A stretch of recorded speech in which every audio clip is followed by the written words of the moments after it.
Greek and Roman Ghost Stories by Lacey Collison Morley. Chapter 1.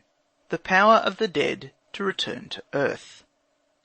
Though there is no period at which the ancients do not seem to have believed in a future life, continual confusion prevails when they come to picture the existence led by man in the other world, as we see in the 6th book from the Aeneid.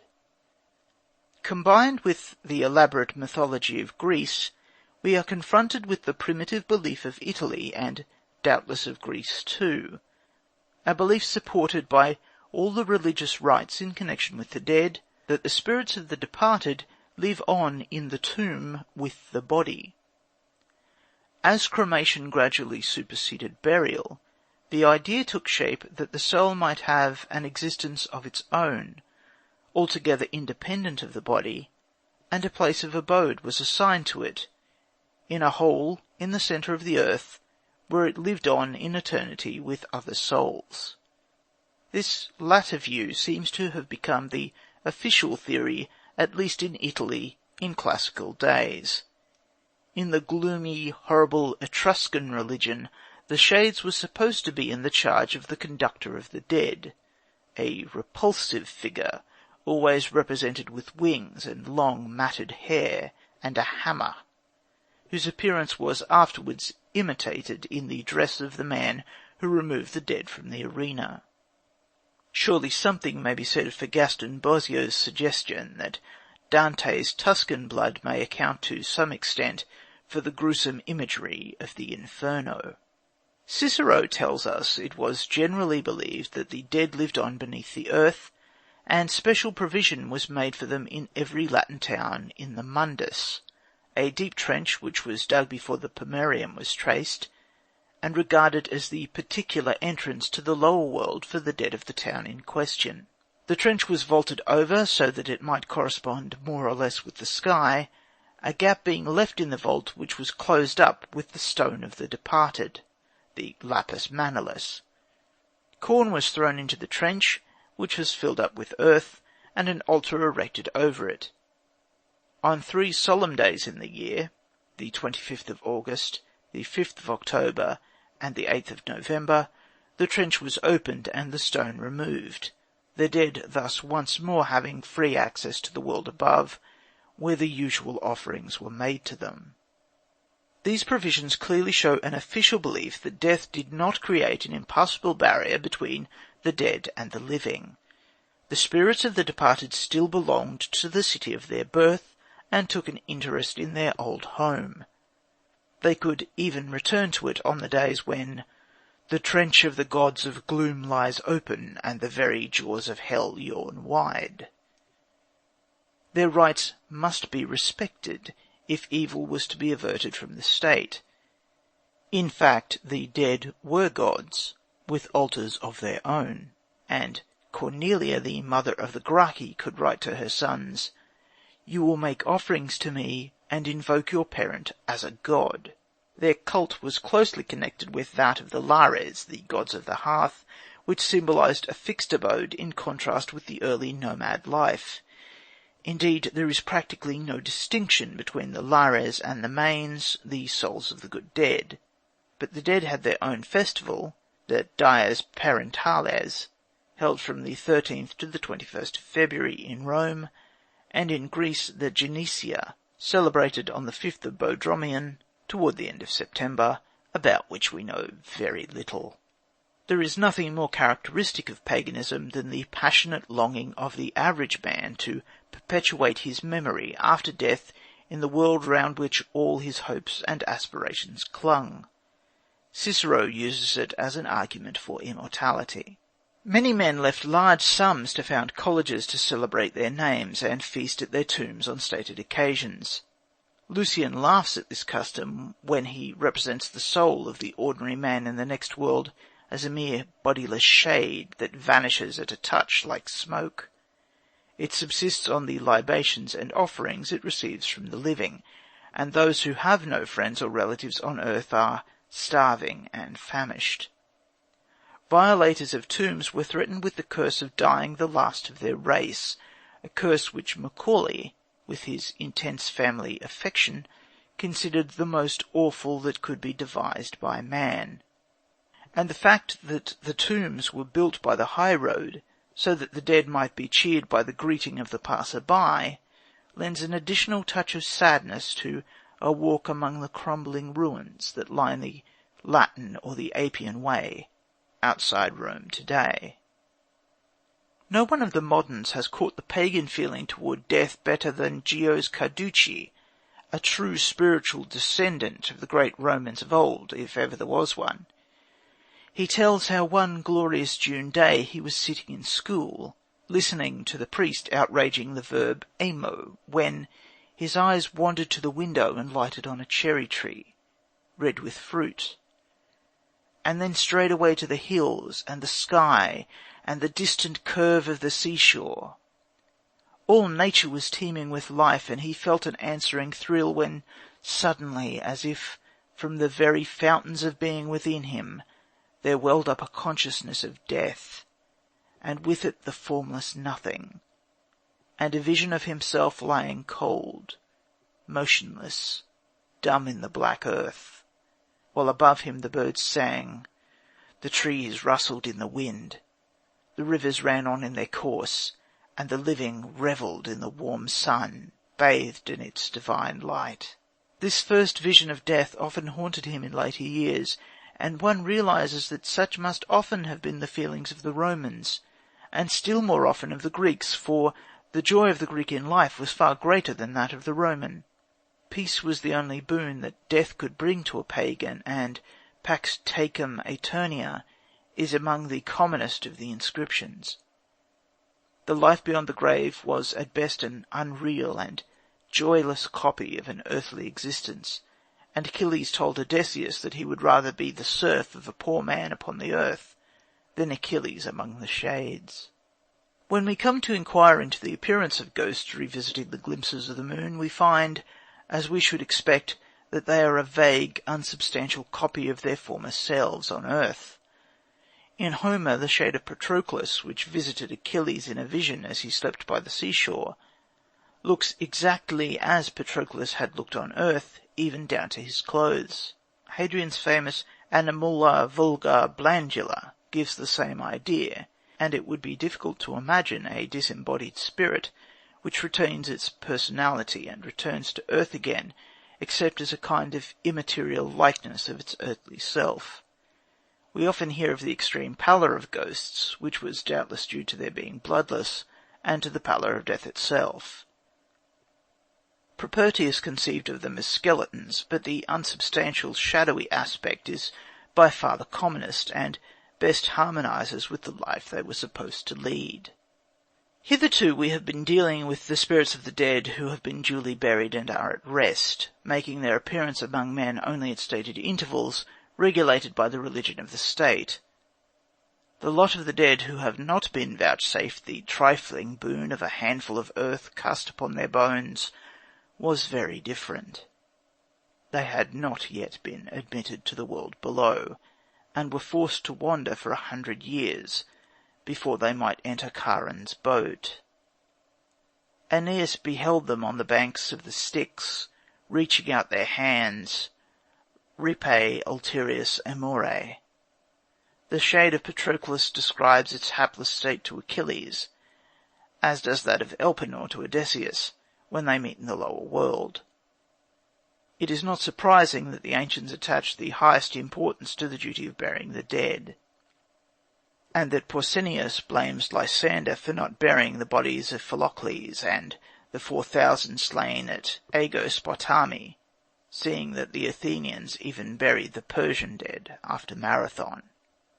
The spirits of the unburied were usually held to be bound more or less to the spot where their bodies lay, and to be able to enter into communication with the living with comparative ease, even if they did not actually haunt them. They were, in fact, evil spirits which had to be propitiated and honoured in special rites. Their appearances among the living were not regulated by religion.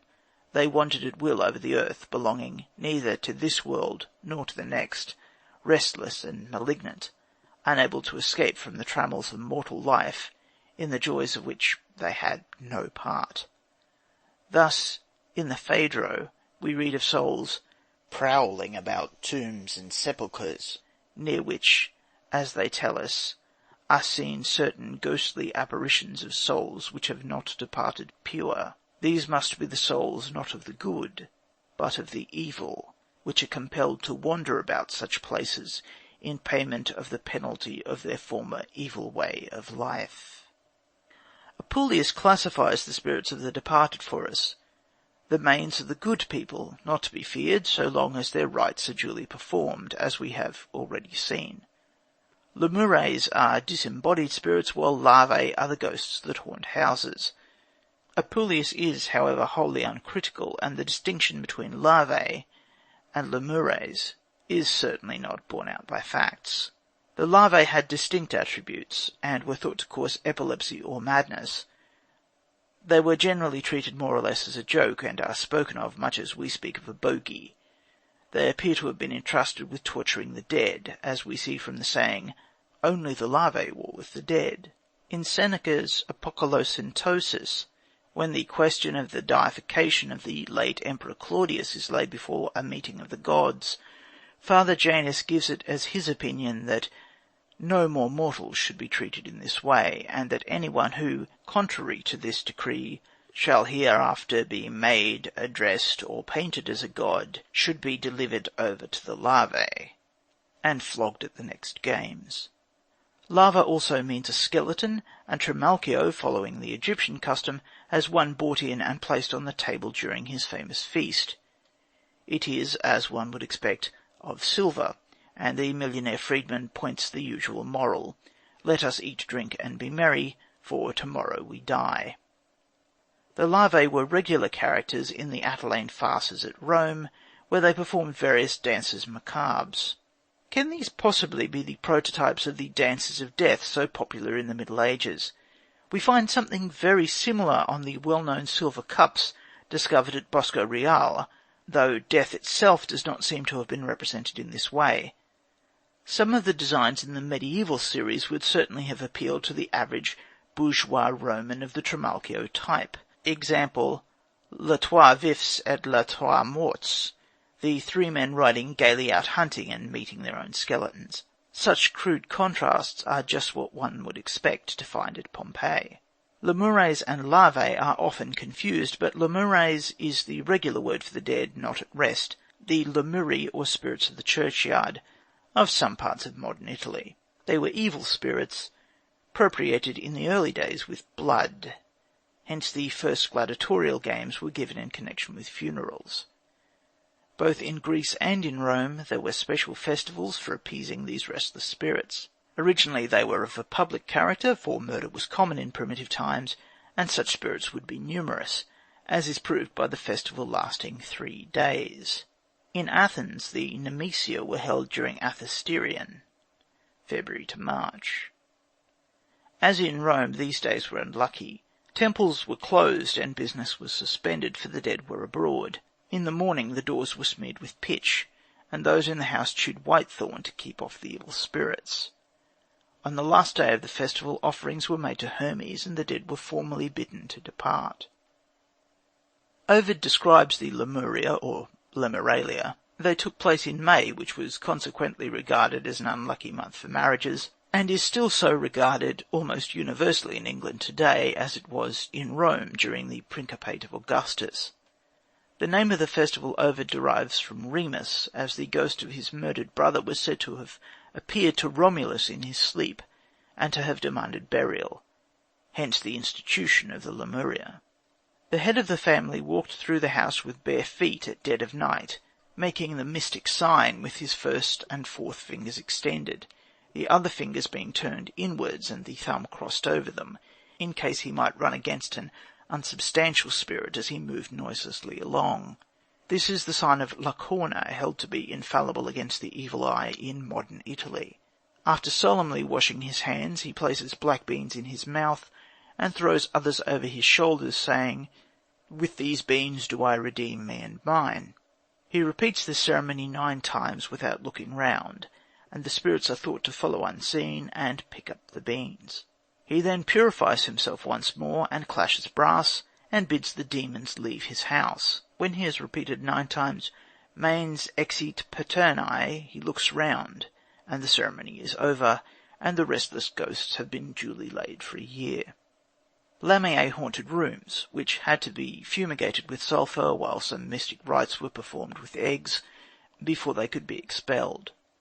The dead not yet at rest were divided into 3 classes: those who had died before their time, who had to wander till the span of their natural life was completed, those who had met with violent deaths, and the unburied. In the hymn to Hecate, to whom they were especially attached, they are represented as following in her train, and taking part in her nightly revels in human shape.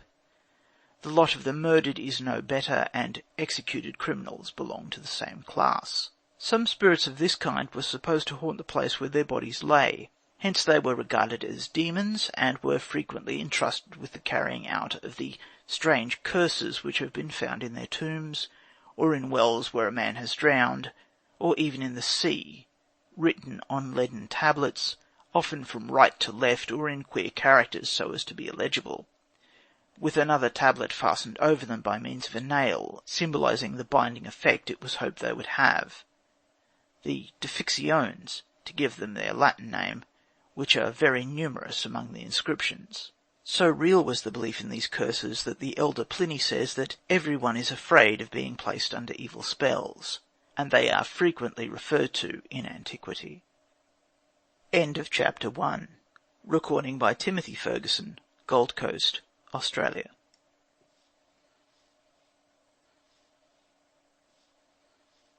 Ferguson.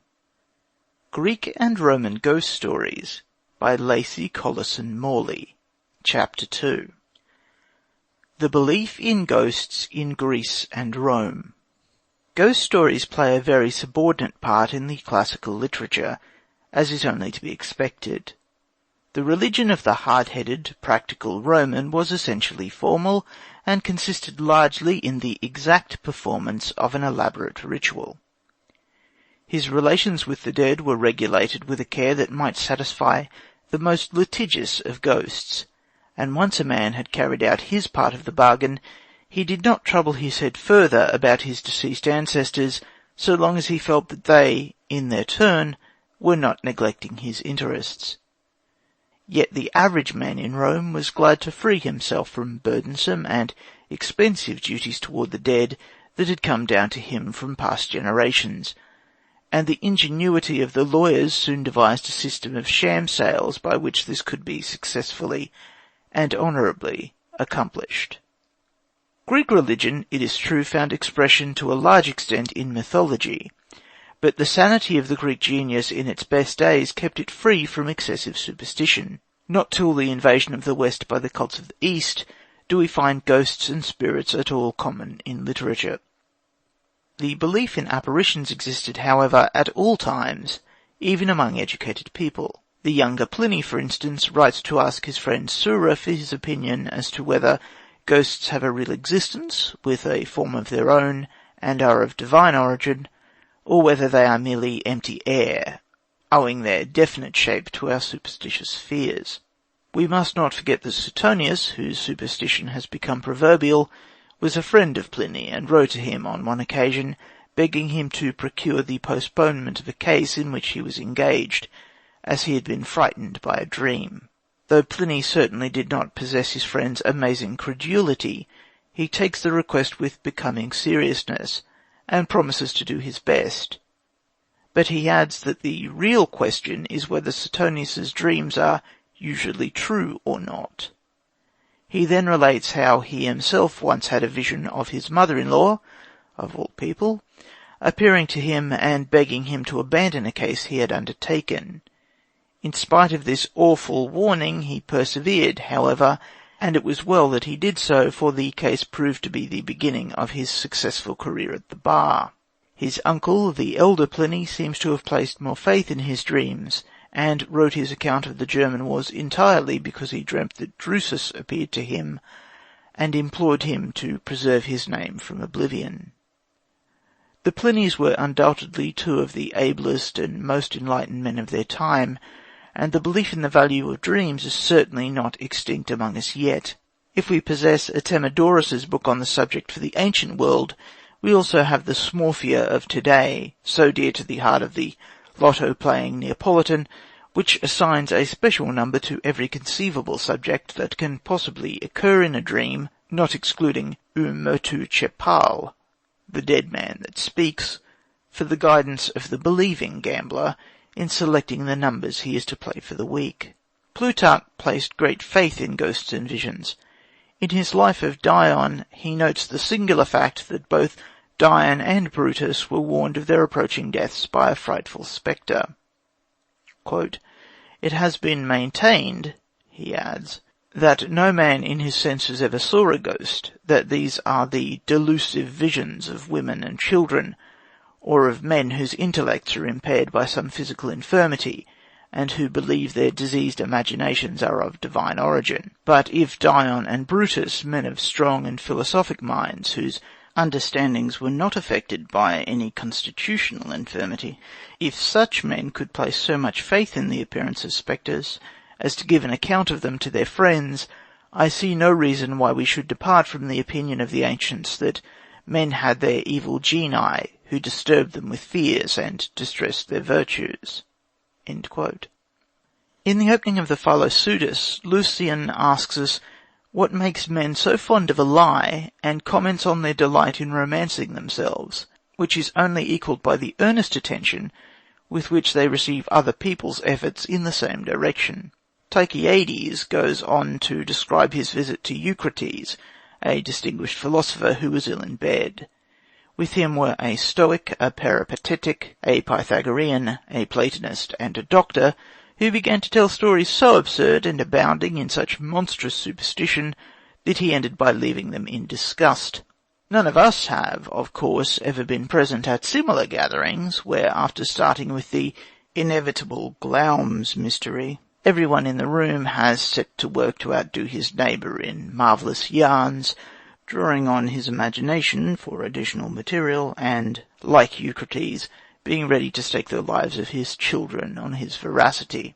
Another scoffer was Democritus of Abdera, who was so firmly convinced of the non-existence of ghosts that he took up his abode in a tomb and lived there night and day for a long time. Classical ghosts seem to have affected black rather than white as their favourite colour. Among the features of the gruesome entertainments with which Domitian loved to terrify his senators were handsome boys who appeared naked with their bodies painted black like ghosts and performed a wild dance. On the following day, one of them was generally sent as a present to each senator. Some boys in the neighbourhood wished to shake Democritus's unbelief, so they dressed themselves in black, with masks like skulls upon their heads, and danced round the tomb where he lived. But, to their annoyance, he only put his head out and told them to go away and stop playing the fool. The Greek and Roman stories hardly come up to the standards required by the Society for Psychical Research. They are purely popular, and the ghost is regarded as the deceased person, permitted or condemned by the powers of the lower world to hold communication with survivors on earth. Naturally, they were never submitted to critical inquiry, and there is no foreshadowing of any of the modern theories that the phenomenon, if caused by the deceased, is not necessarily the deceased, though it may be an indication that some kind of force is being exercised after death which is in some way connected with a person previously known on earth, or that the apparition may be purely local, or due entirely to the subjective hallucination on the part of the person beholding them. Strangely enough, we rarely find any of those interesting cases, everywhere so well attested, of people appearing just about the time of their death to friends or relatives to whom they are particularly attached, or with whom they have made a compact that they will appear, should they die first, if it is possible.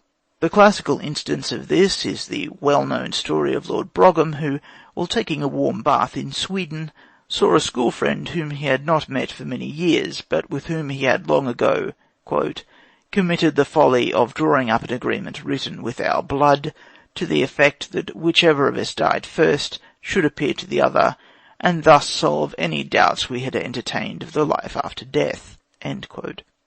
There are, however, a number of stories of the passing of souls which are curiously like some of those collected by the Society for Psychical Research in the fourth book of Gregory the Great's Dialogues.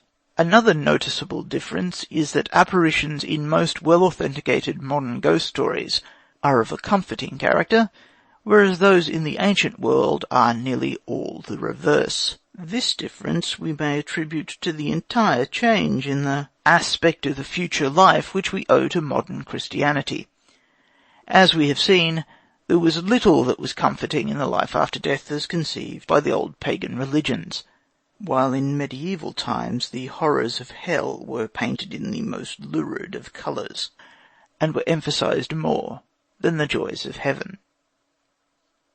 Recording by Timothy Ferguson, Gold Coast, Australia.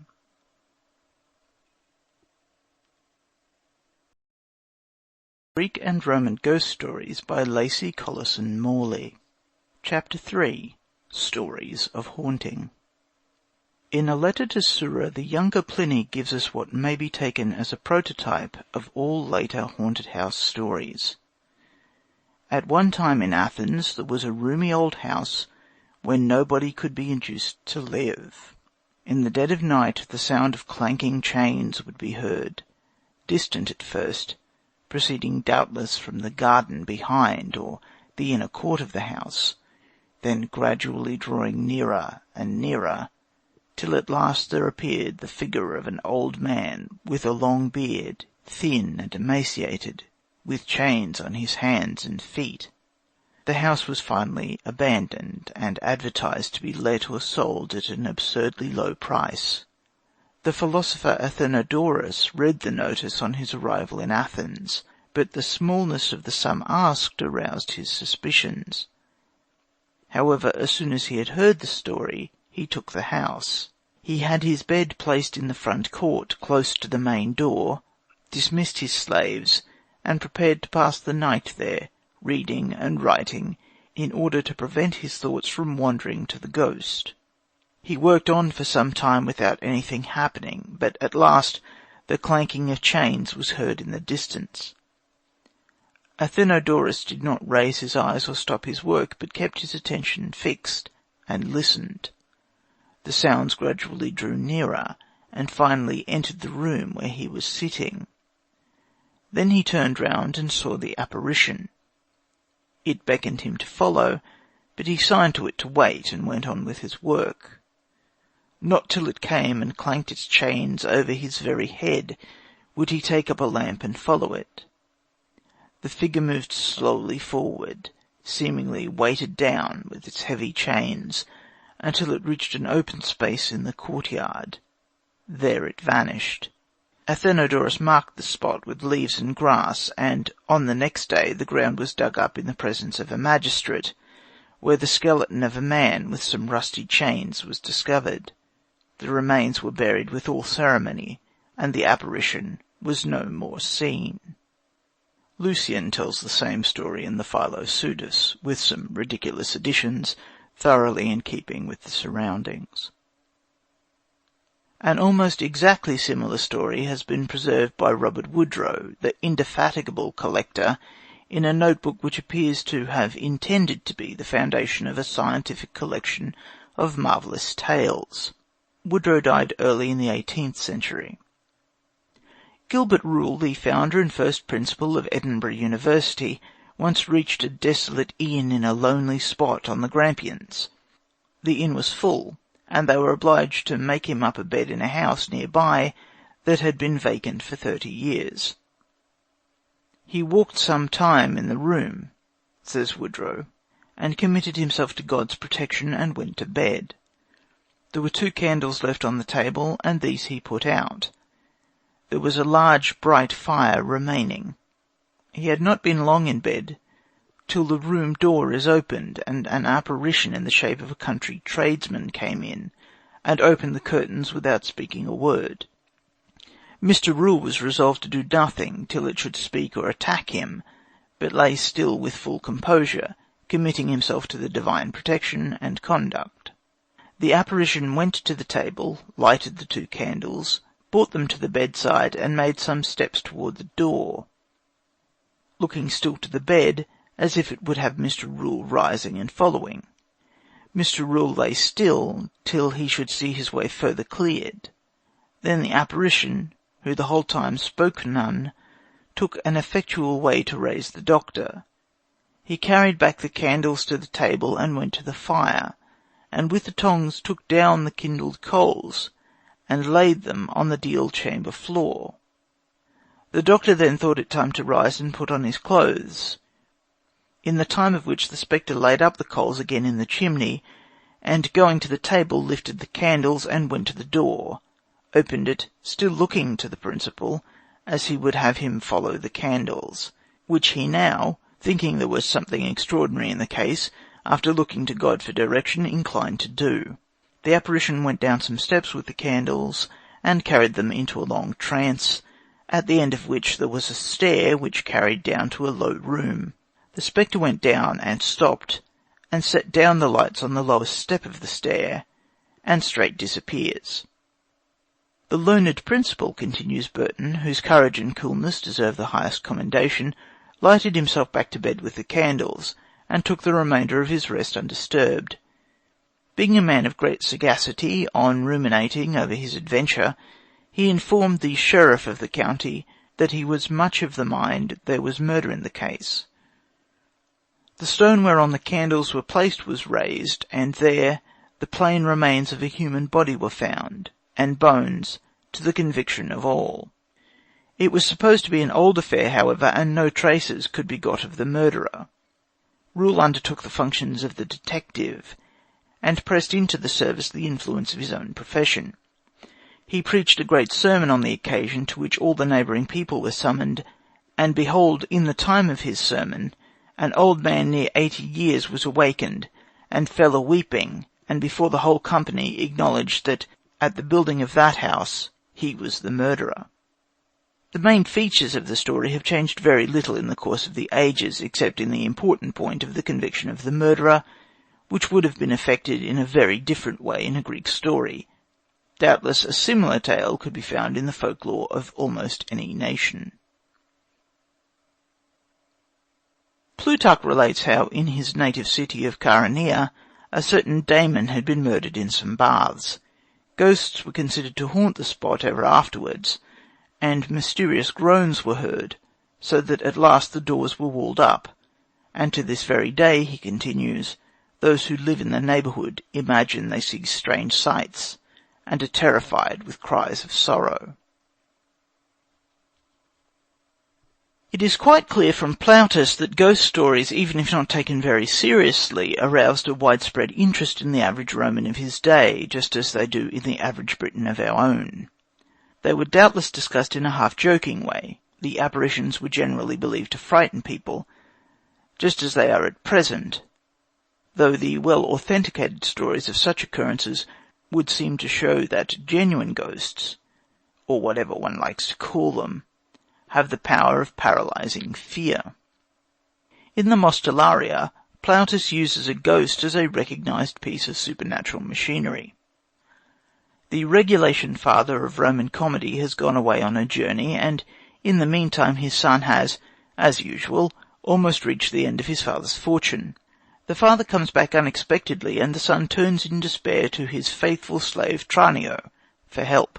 Tranio is equal to the occasion, and undertakes to frighten the inconvenient parent away again. He gives an account of an apparition that has been seen, and has announced that it is the ghost of a stranger from overseas, who has been dead for 6 years. Here I must dwell, it had declared, for the gods of the lower world will not receive me, seeing that I died before my time.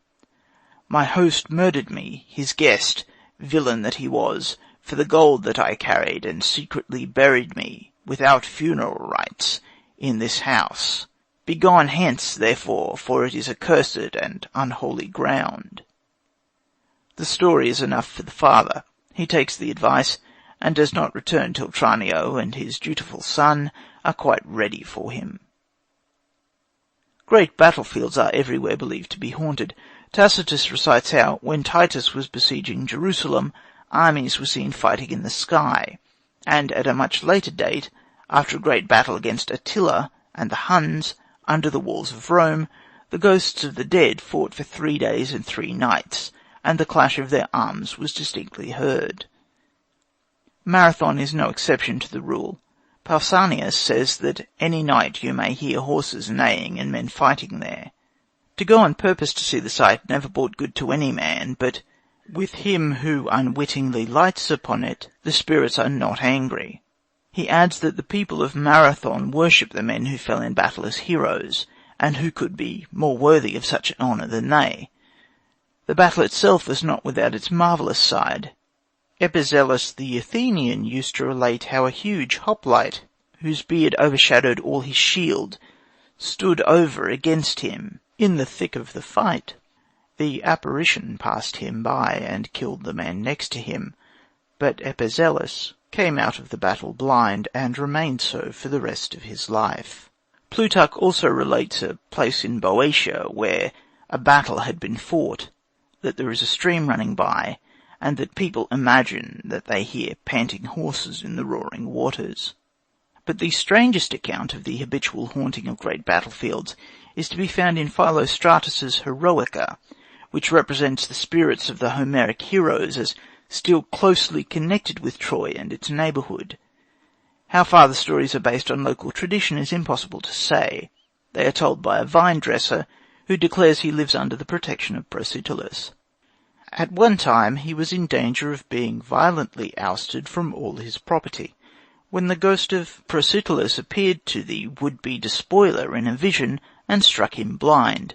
The great man was so terrified at this event that he carried his depredations no further, and the vine-dresser has since continued to cultivate what remained of his property under the protection of the hero, with whom he lives on most intimate terms. Protesilaus often appears to him while he is at work, and has long talks with him, and he keeps off wild beasts and disease from the land. Not only Protesilaus, but also his men, and, in fact, virtually all of the giants of mighty bone and bold emprise who fought round Troy, can be seen on the plain at night, clad like warriors with nodding plumes. The inhabitants are keenly interested in these apparitions, and well they may be, as so much depends upon them. If the heroes are covered with dust, a drought is impending. If with sweat, they foreshadow rain.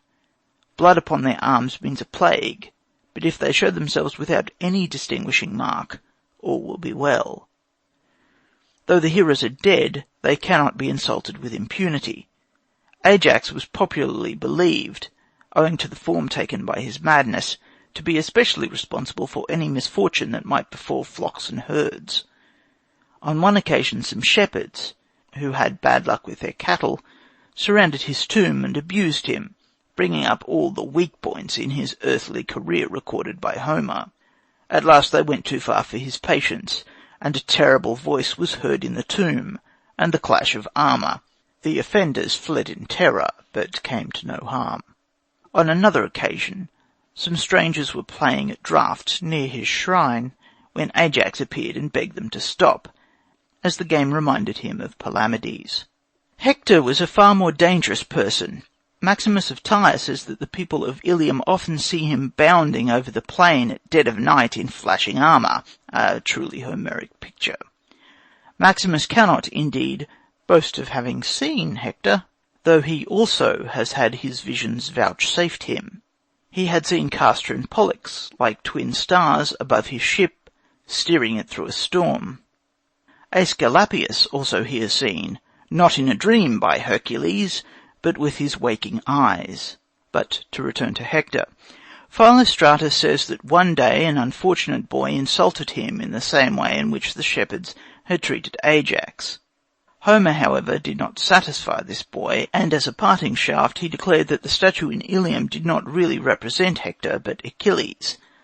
Nothing happened immediately, but not long afterwards, while the boy was driving a team of ponies, Hector appeared in the form of a warrior in a brook which was, as a rule, so small as not even to have a name.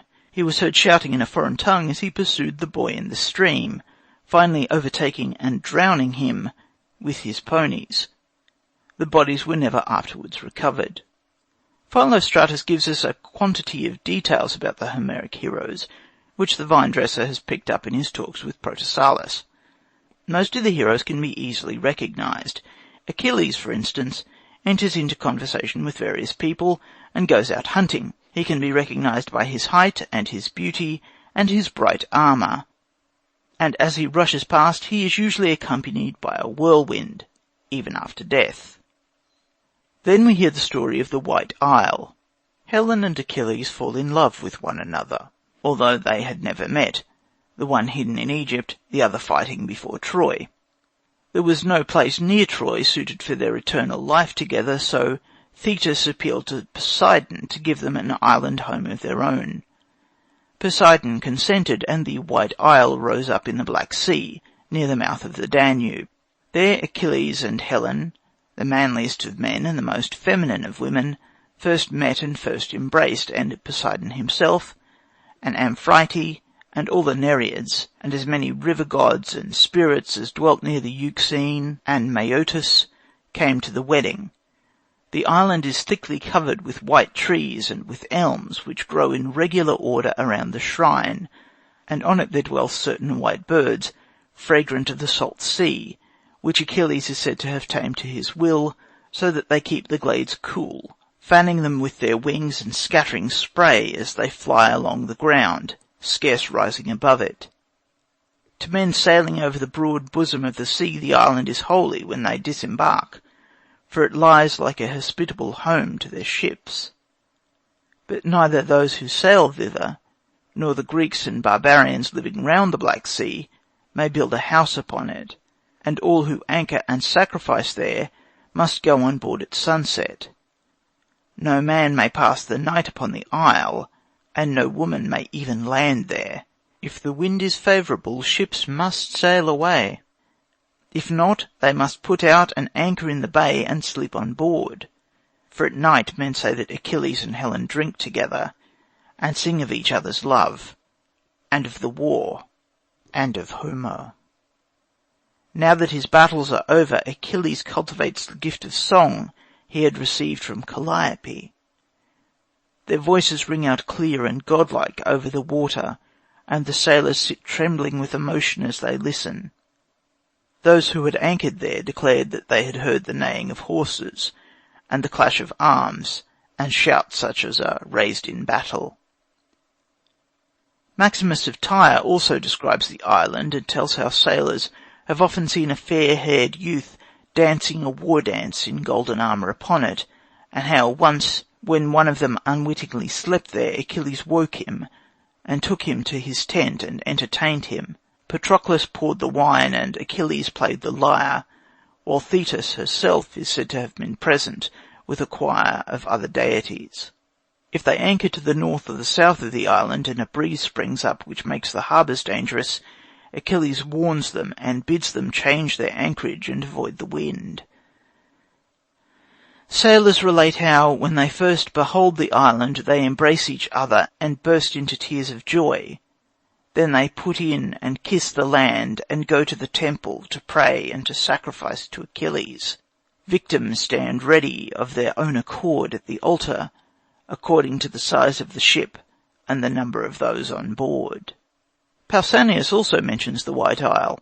On one occasion, Leonymus, while leading the people of Croton against the Italian Locrians, attacked the spot where he was informed that Ajax Oileus, on whom the people of Locris had called for help, was posted in the van. According to Conon, who, by the way, calls the hero Autoleon, when the people of Croton went to war, they also left a vacant space for Ajax in the forefront of their line. However this may be, Leonymus was wounded in the breast, and when the wound refused to heal and weakened him considerably, he applied to Delphi for advice. The god told him to sail to the White Isle, where Ajax would heal him of his wound. Thither, therefore, he went, and was duly healed. On his return he described what he had seen, how Achilles was now married to Helen, and it was Leonymus whom told Stesichorus that his blindness was due to Helen's wrath, and thus induced him to write the Palinode. Achilles himself is once said to have appeared to a trader who frequently visited the island. They talked of Troy, and then the hero gave him wine and bade him sail away. and fetch her certain Trojan maiden, whom was a slave of a citizen of Ilium. The trader was surprised at the request, and ventured to ask why he wanted a Trojan slave. Achilles replied that it was because she was of the same race as Hector and his ancestors, and of the blood of the sons of Priam and Dardanus. The trader thought that Achilles was in love with the girl, whom he duly brought with him on his next visit to the island. Achilles thanked him and bade him keep her on board the ship, doubtless because women were not allowed to land. In the evening he was entertained by Achilles and Helen, and his host gave him a large sum of money, promising to make him his guest friend, and to bring luck to his ship and his business. At daybreak Achilles dismissed him, telling him to leave the girl on the shore. When they had gone about a furlong from the island, a horrible cry from the maiden reached their ears, and they saw Achilles tearing her to pieces, rending her limb from limb. In this brutal savage it is impossible to recognize Homer's chivalrous hero, who sacrificed the success of a 10 years' war, fought originally for the recovery of one woman, to his grief at the loss of another, and has thus made it possible to describe the Iliad as the greatest love poem ever written. One cannot help but feel that Pindar's Isle of the Blessed, whither he was brought by Thetis, whose mother's prayer had moved the heart of Zeus, to dwell with Cadmus and Peleus, is Achilles' true home, or the Isle of the heroes of all time, described by Caraducci, where King Lear sits telling Oedipus of his sufferings, and Cordelia calls to Antigone, "Come, my Greek sister, we shall sing of peace to our fathers." Helen and Iseult, silent and thoughtful, roam under the shade of the myrtles, while the setting sun kisses their golden hair with its reddening rays. Helen gazes across the sea, but King Mark opens his arms to Iseult, and the fair head sinks on the mighty beard. Clytemnestra stands by the shore with the Queen of the Scots. They bathe their white arms in the waves, but the waves recoil, swollen with red blood, while the wailing of the hapless women echoes across the rocky strand. Among these heroic souls, Shelley alone of modern poets, that Titan spirit in a maiden's form, may find a place, according to Caraducci, caught up by Sophocles from the living embrace of Thetis. End of Chapter 3. Recording by Timothy Ferguson, Gold Coast, Australia.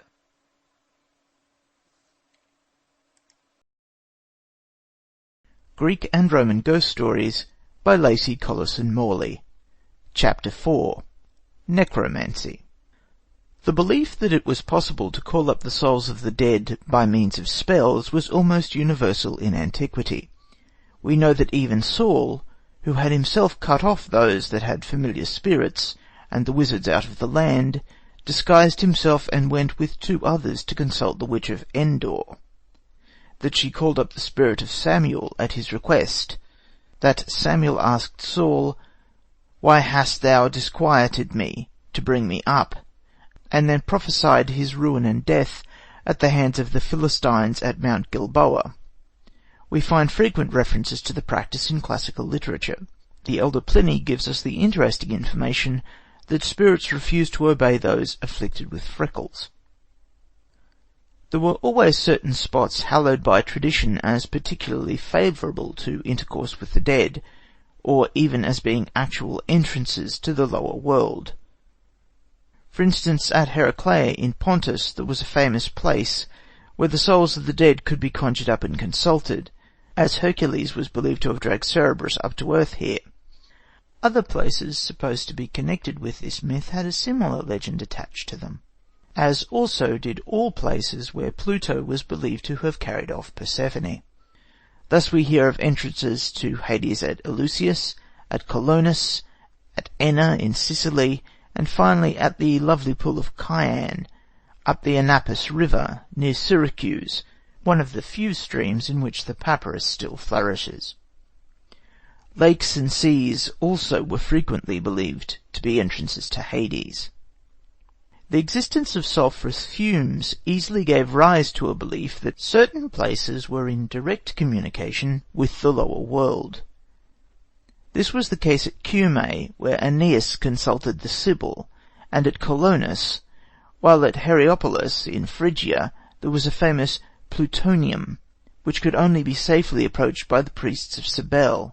It was situated under a temple of Apollo, a real entrance to Hades, and it is doubtless to this that Cicero refers when he speaks of the deadly plutonia he had seen in Asia.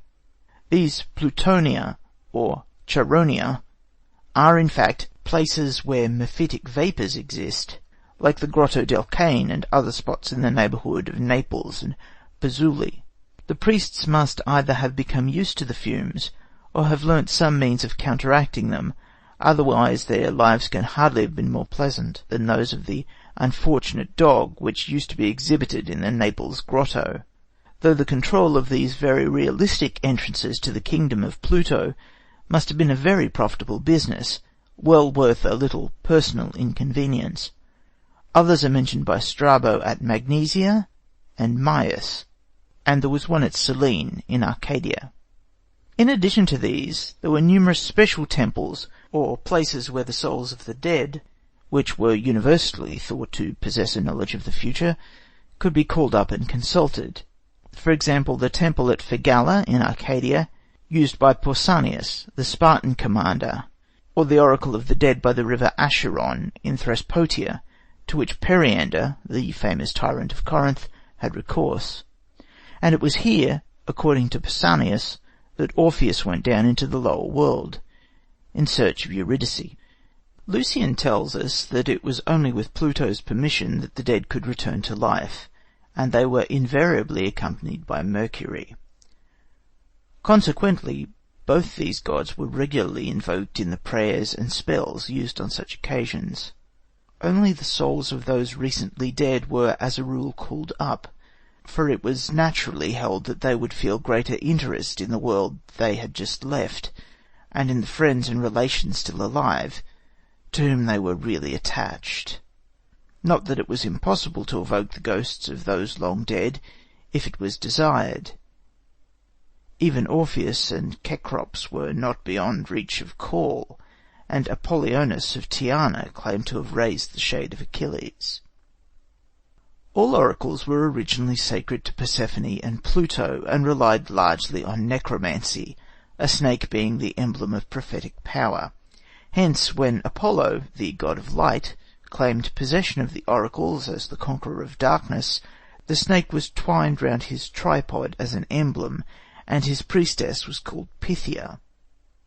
When Alexander set up his famous oracle, as described by Lucian, the first step taken in establishing its reputation was the finding of a live snake in an egg in a lake. The find had, of course, been previously arranged by Alexander and his confederates. We still possess accounts of the working of these oracles of the dead, especially of the one connected with the lake of Avernus near Naples. Cicero describes how, from this lake, shades, the spirits of the dead, are summoned in the dense gloom of the mouth of Acheron with salt blood.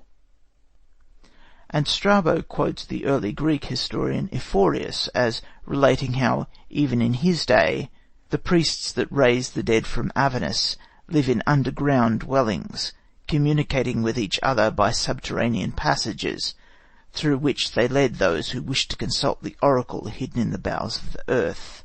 Not far from the lake of Avernus, says Maximus of Tyre, was an oracular cave, which took its name from the calling up of the dead.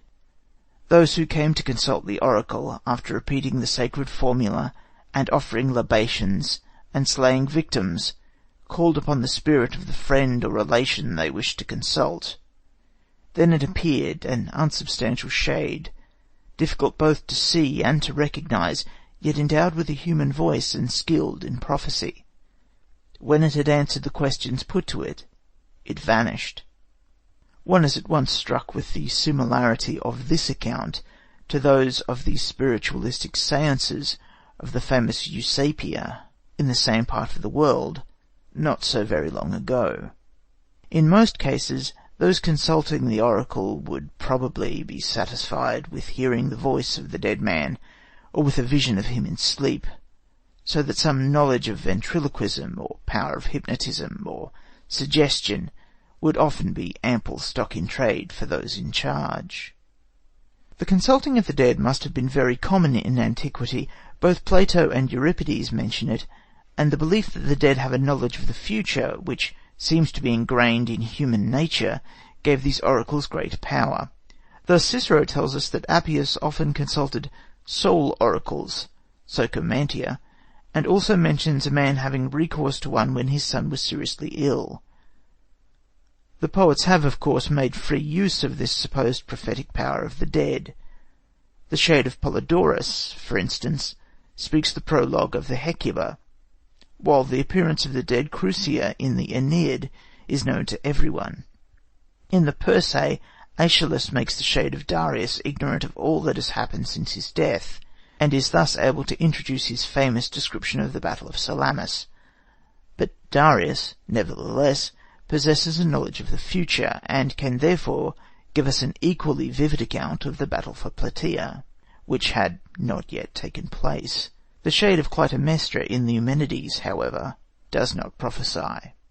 Pliny mentions the belief that the dead had prophetic powers, but declares that they could not always be relied on, as the following instance proves.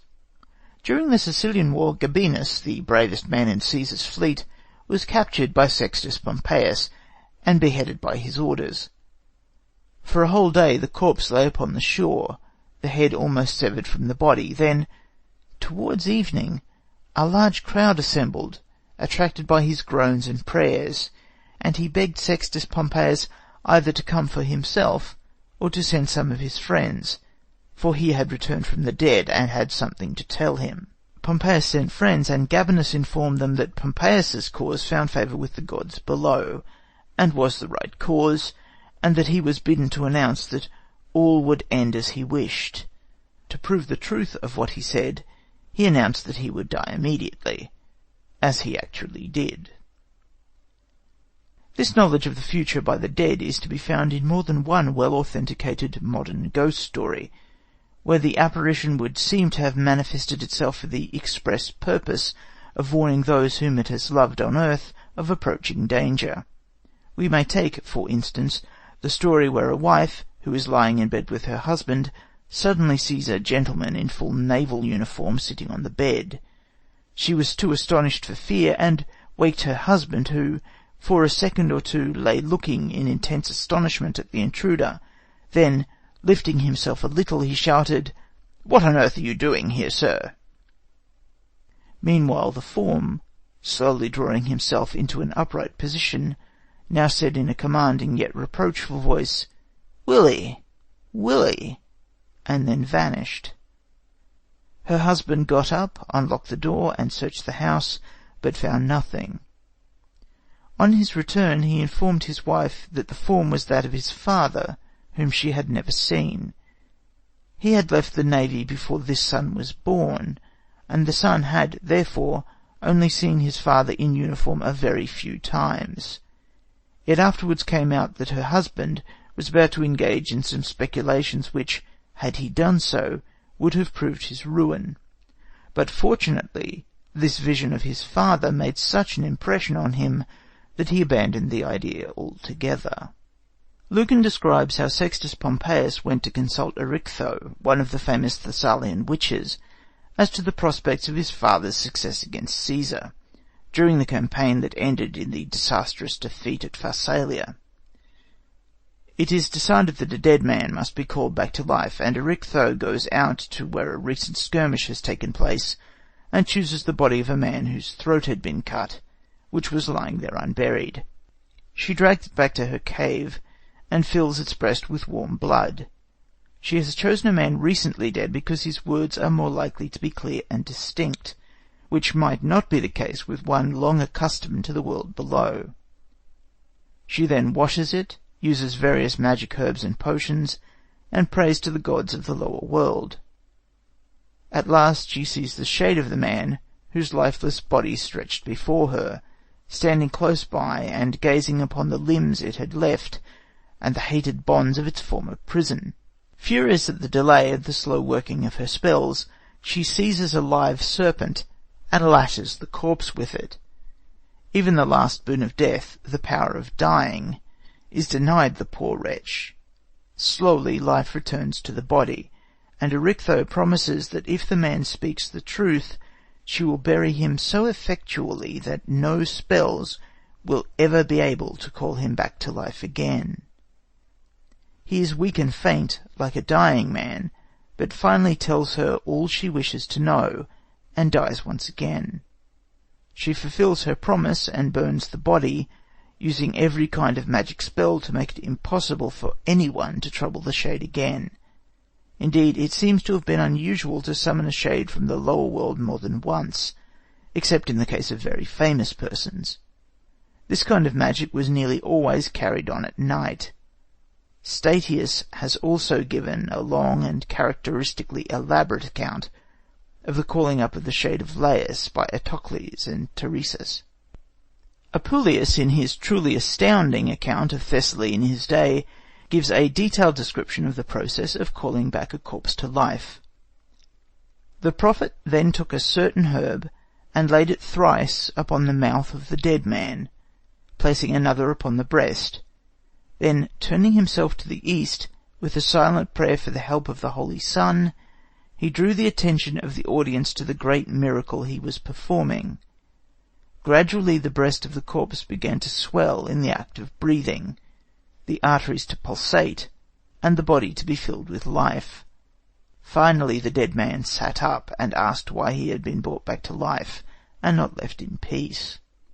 One is reminded of the dead man being carried out to burial, who meets Dionysius in Hades in Aristophanes' Frogs, and expresses the wish that he may be struck alive again if he does what is requested of him. If ghosts are often represented as all loath to leave the body that they love, they are generally quite as loath to return to it when once they have left it, though whether it is the process of returning or the continuance of a life which they have left that is distasteful to them is not very clear. The painfulness of the process of restoration to life after drowning seems to favour the former explanation. These cases of resurrection are, of course, quite different from ordinary necromancy, the summoning of the shade of a dead man from the world below, in order to ask its advice with the help of a professional diviner. As religious faith decayed and the superstitions of the East and the belief in magic gained ground, necromancy became more and more common. Even Cicero charges Vatinius with evoking the souls of the dead, and with being in the habit of sacrificing the entrails of boys to the Manes. Tacitus mentions a young man trying to raise the dead by means of incantations, while Pliny speaks of necromancy as a recognized branch of magic, and Origen classes it among the crimes of the magicians in his own day. After murdering his mother, Nero often declared that he was troubled by her spirit, and by the lashes and blazing torches of the Furies. One would imagine that the similarity of his crime and his punishment to those of Orestes would have been singularly gratifying to a man of Nero's theatrical temperament. Yet we are informed that he often tried to call up her ghost and lay it with the help of magic rites. Nero, however, took particular pleasure in raising the spirits of the dead, according to the elder Pliny, who adds that not even the charms of his own singing and acting had greater attractions for him. Caracolla, beside his bodily illnesses, was obviously insane, and often troubled with delusions, imagining that he was being driven out by his father and also his brother Geta, whom he had murdered in his mother's arms, and that they pursued him with drawn swords in their hands. At last, as a desperate resource, he endeavoured to find a cure by means of necromancy, and called up, among others, the shade of his father, Septimus Severus, as well as that of Commodus. But they all refused to speak to him, with the exception of Commodus, and it was even rumoured that the shade of Severus was accompanied by that of the murdered Geta, though it had not been evoked by Caracalla. Nor had Commodus any comfort for him. He only terrified the suffering emperor the more by his ominous words. Philostratus has described for us a famous interview which Apollonius of Tyana maintained that he had had with the shade of Achilles. The philosopher related that it was not by digging a trench nor by shedding the blood of rams, like Odysseus, that he had raised the ghost of Achilles, but by prayers such as the Indians are said to make to their heroes. In his prayer to Achilles, he said that, unlike most men, he did not believe the great warrior was dead, any more than his master Pythagoras had done, and he begged him to show himself. Then there was a slight earthquake shock, and a beautiful youth stood before him, 9 feet in height, wearing a Thessalian cloak. He did not look like a boaster, as some men had thought him, and his expression, if grim, was not unpleasant. No words could describe his beauty, which surpassed anything imaginable. Meanwhile he had grown to be 20 feet high, and his beauty increased in proportion. His hair he had never cut. Apollonius was allowed to ask him 5 questions, and accordingly asked for information on 5 of the most knotty points in the history of the Trojan War: whether Helen was really in Troy, why Homer never mentions Palamedes, etc. Achilles answered him fully and correctly in each instance. Then suddenly the cock crew, and, like Hamlet's father, he vanished from Apollonius's sight. End of chapter 4. Recording by Timothy Ferguson, Gold Coast, Australia.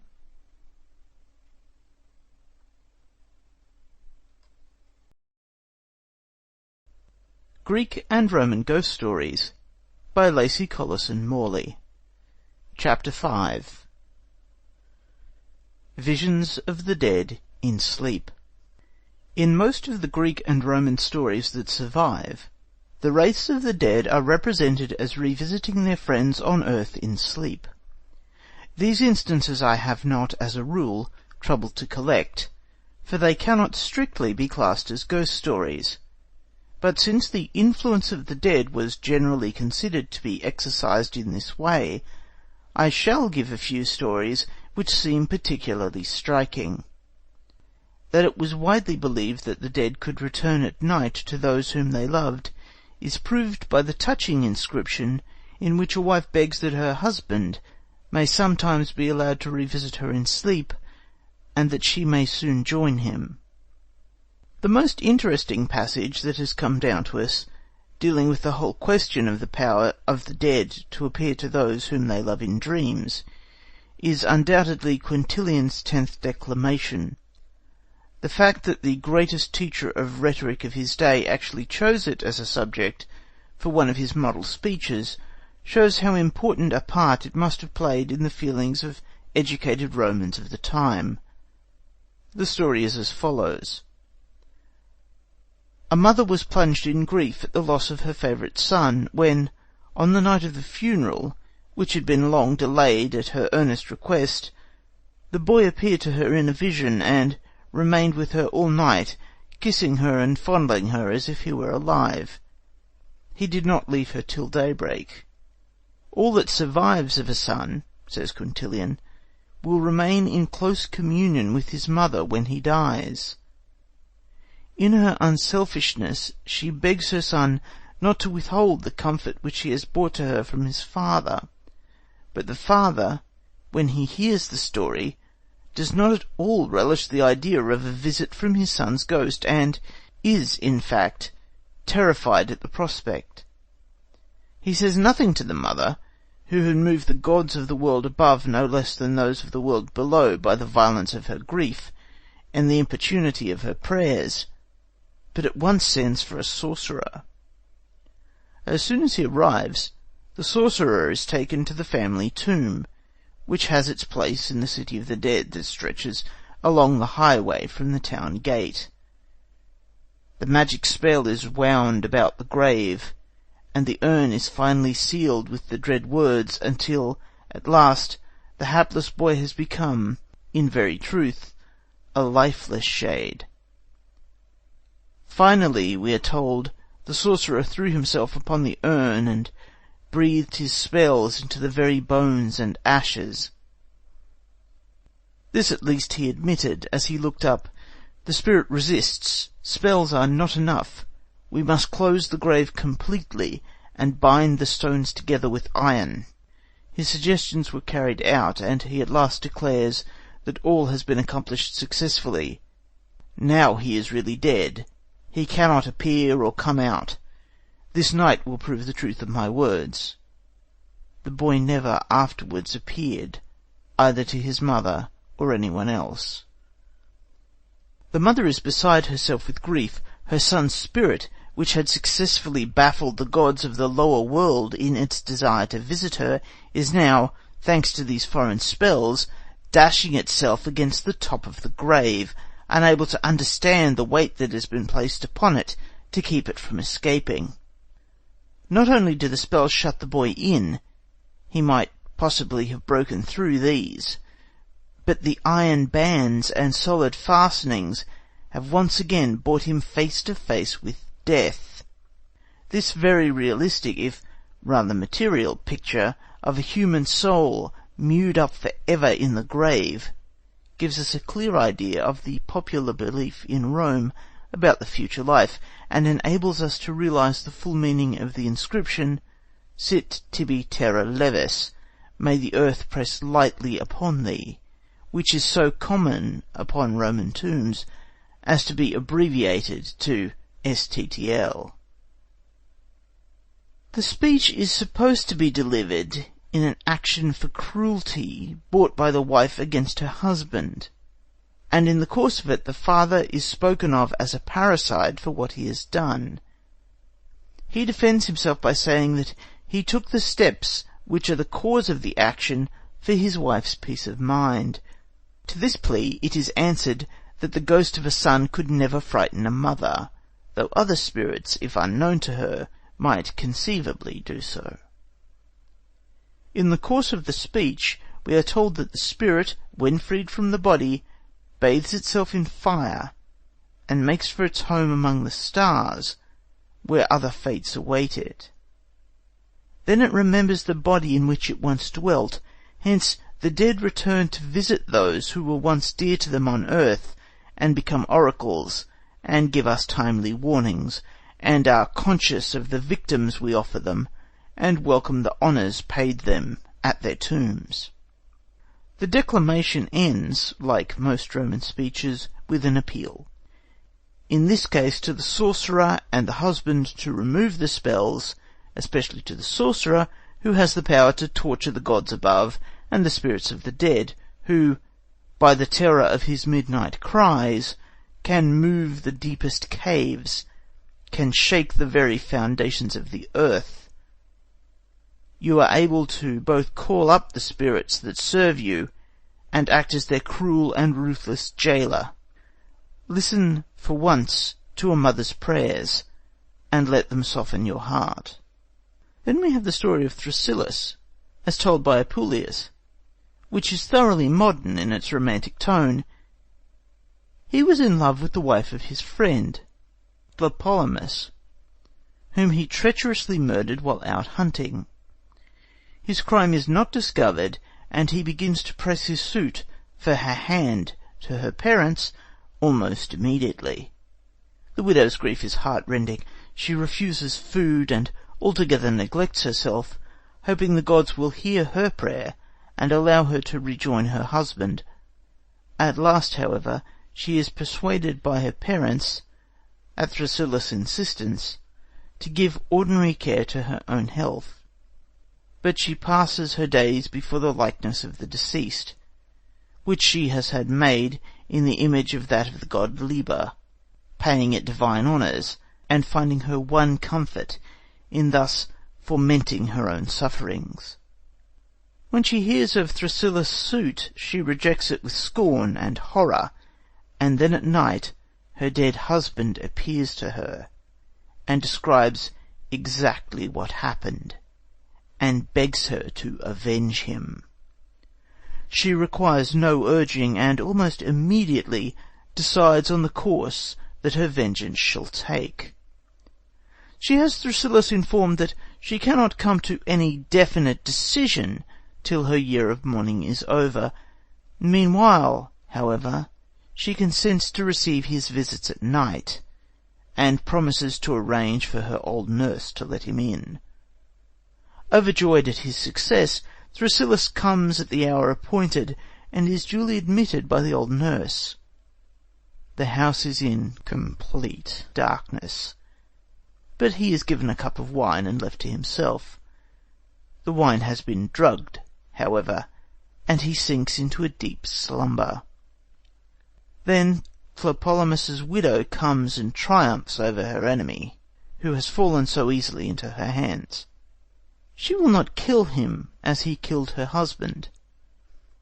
"Neither the peace of death nor the joy of life shall be yours," she exclaims. "You shall wander like a restless shade between Orcus and the light of day. The blood of your eyes I shall offer up at the tomb of my beloved Tlepolemus, and with them I shall propitiate his blessed spirit." At these words she takes a pin from her hair and blinds him. Then she rushes through the streets with a sword in her hand to frighten anyone who might try to stop her, to her husband's tomb, where, after telling all her story, she slays herself. Thither Thrasyllus followed her, declaring that he dedicated himself to the manes of his own free will. He carefully shut the tomb upon himself, and starved himself to death. This is by far the best of the stories in which we find a vision of the dead in sleep playing an important part, but there is also the well-known tale of the Byzantine maiden Cleonice. She was of high birth, but had the misfortune to attract the attention of the Spartan Pausanias, who was in command of the united Greek fleet at the Hellespont after the Battle of Plataea. Like many Spartans, when first brought into contact with real luxury after his frugal upbringing at home, he completely lost his mental balance, and grew intoxicated with the splendour of his position, endeavouring to imitate the Persians in their manners, and even aspiring, it is said, to become tyrant of the whole of Greece. Cleonice was brutally torn from her parents and brought to his room at night. He was asleep at the time, and being wakened by the noise, he imagined that someone had broken into his room with the object of murdering him, and snatched up a sword and killed her. After this, her ghost appeared to him every night, bidding him to go to the fate which pride and lust prepare. He is said to have visited a temple at Heraclea, where he had her spirit called up and implored her pardon. She duly appeared and told him that he would soon be delivered from all his troubles after his return to Sparta, an ambiguous way of prophesying his death, which occurred soon afterwards. She was certainly avenged in the manner of it. Before leaving these stories of visions of the dead, we must not omit to mention the charming poem of Virgil's younger days, the Culex, the Gnat. Just as the first sketch of Macaulay's famous character of William III is said to be contained in a Cambridge prize essay on the subject, so the Culex contains the first draft of some of the greatest passages in Virgil's later works, the beautiful description of the charms of country life in the Georgics, for instance, and the account of Tartarus in the 6th book of the Aeneid. The story is slight, as was usually the case in these little epics, where the purple patches are more important than the plot. A shepherd falls asleep in the shade of a cool fountain, just as he would do in southern Italy today, for his rest after the midday meal. Suddenly a snake, the horrors of which are described with a vividness that is truly Virgilian, appears upon the scene and prepares to strike the shepherd. A passing gnat, the hero of the poem, sees the danger and wakes the shepherd by stinging him in the eye. He springs up angrily, brushes it off with his hand, and dashes it lifeless to the ground. Then to his horror he sees the snake, and promptly kills it with a branch of the tree. While he lies asleep that night, the ghost of the gnat appears to him in a dream, and bitterly reproaches him for the cruel death with which it has been rewarded for its heroic services. Charon has now claimed it for his own. It goes on to give a vivid description of the horrors of Tartarus, and contrasts its hard lot with that of the shepherd. When he wakes, the shepherd is filled with remorse for his conduct, and is also, perhaps, afraid of being continually haunted by the ghost of his tiny benefactor. He therefore sets to work to raise a mound in honour of the gnat, facing it with marble. Round it he plants all kinds of flowers, especially violets and roses, the flowers usually offered to the dead, and cuts on a marble slab the following inscription: "Little gnat, the shepherd dedicates to thee thy meed of a tomb, in return for the life thou gavest him." There is also an interesting story of Pindar, told by Pausanias. In his old age the great poet dreamt that Persephone appeared to him, and told him that she alone of all the goddesses had not been celebrated in song by him, but that he should pay the debt when he came to her. Shortly after this he died. There was, however, a relation of his, a woman then far advanced in years, who had practised the singing of most of his hymns. To her Pindar appeared in a dream, and sang the hymn to Proserpine, which she wrote down from memory when she awoke. I have included one or two stories of apparitions in dreams among those in the next section, as they seem to be more in place there. End of Chapter 5. Recording by Timothy Ferguson, Gold Coast, Australia.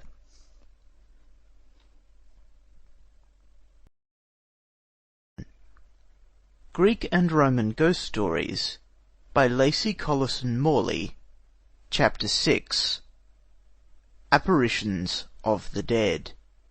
Among the tall stories in Lucian's Philopseudus is an amusing account of a man whose wife, whom he loved dearly, appeared to him after she had been dead for 20 days.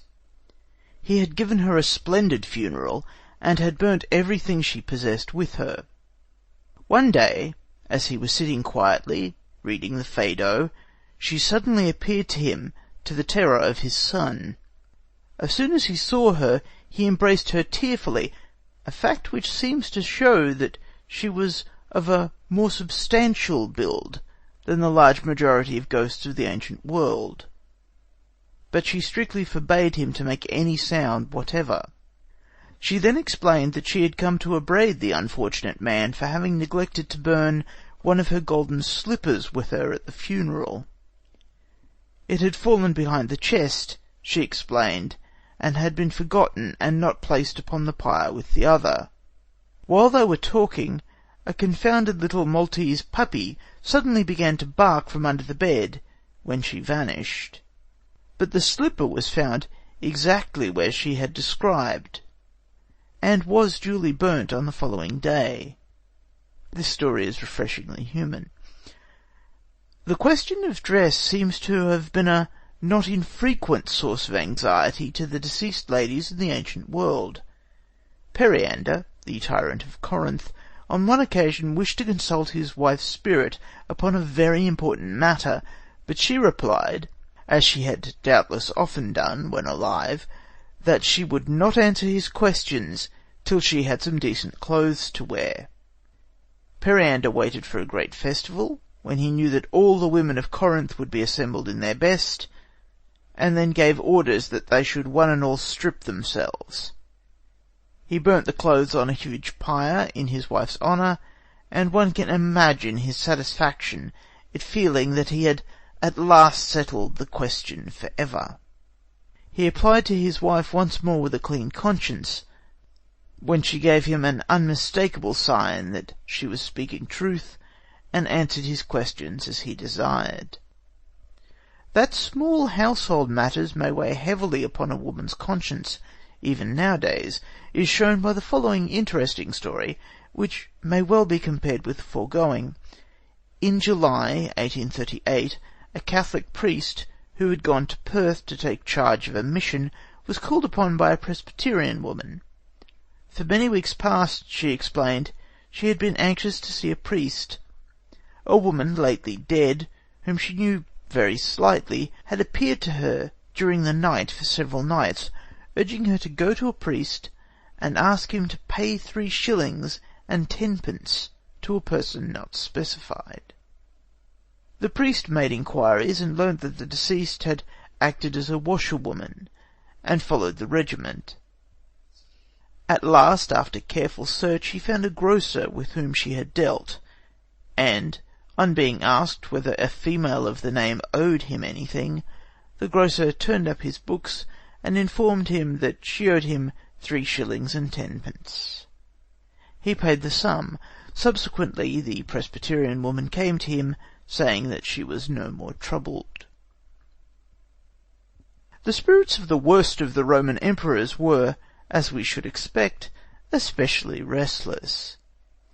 Pliny tells us how Fannius, who was engaged upon a life of Nero, was warned by him of his approaching death.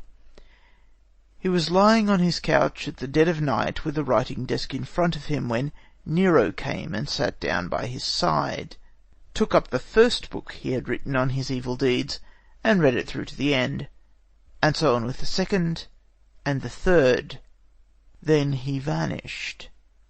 Fannius was terrified, for he thought that the vision implied that he would never get beyond the third book of his work, and this actually proved to be the case.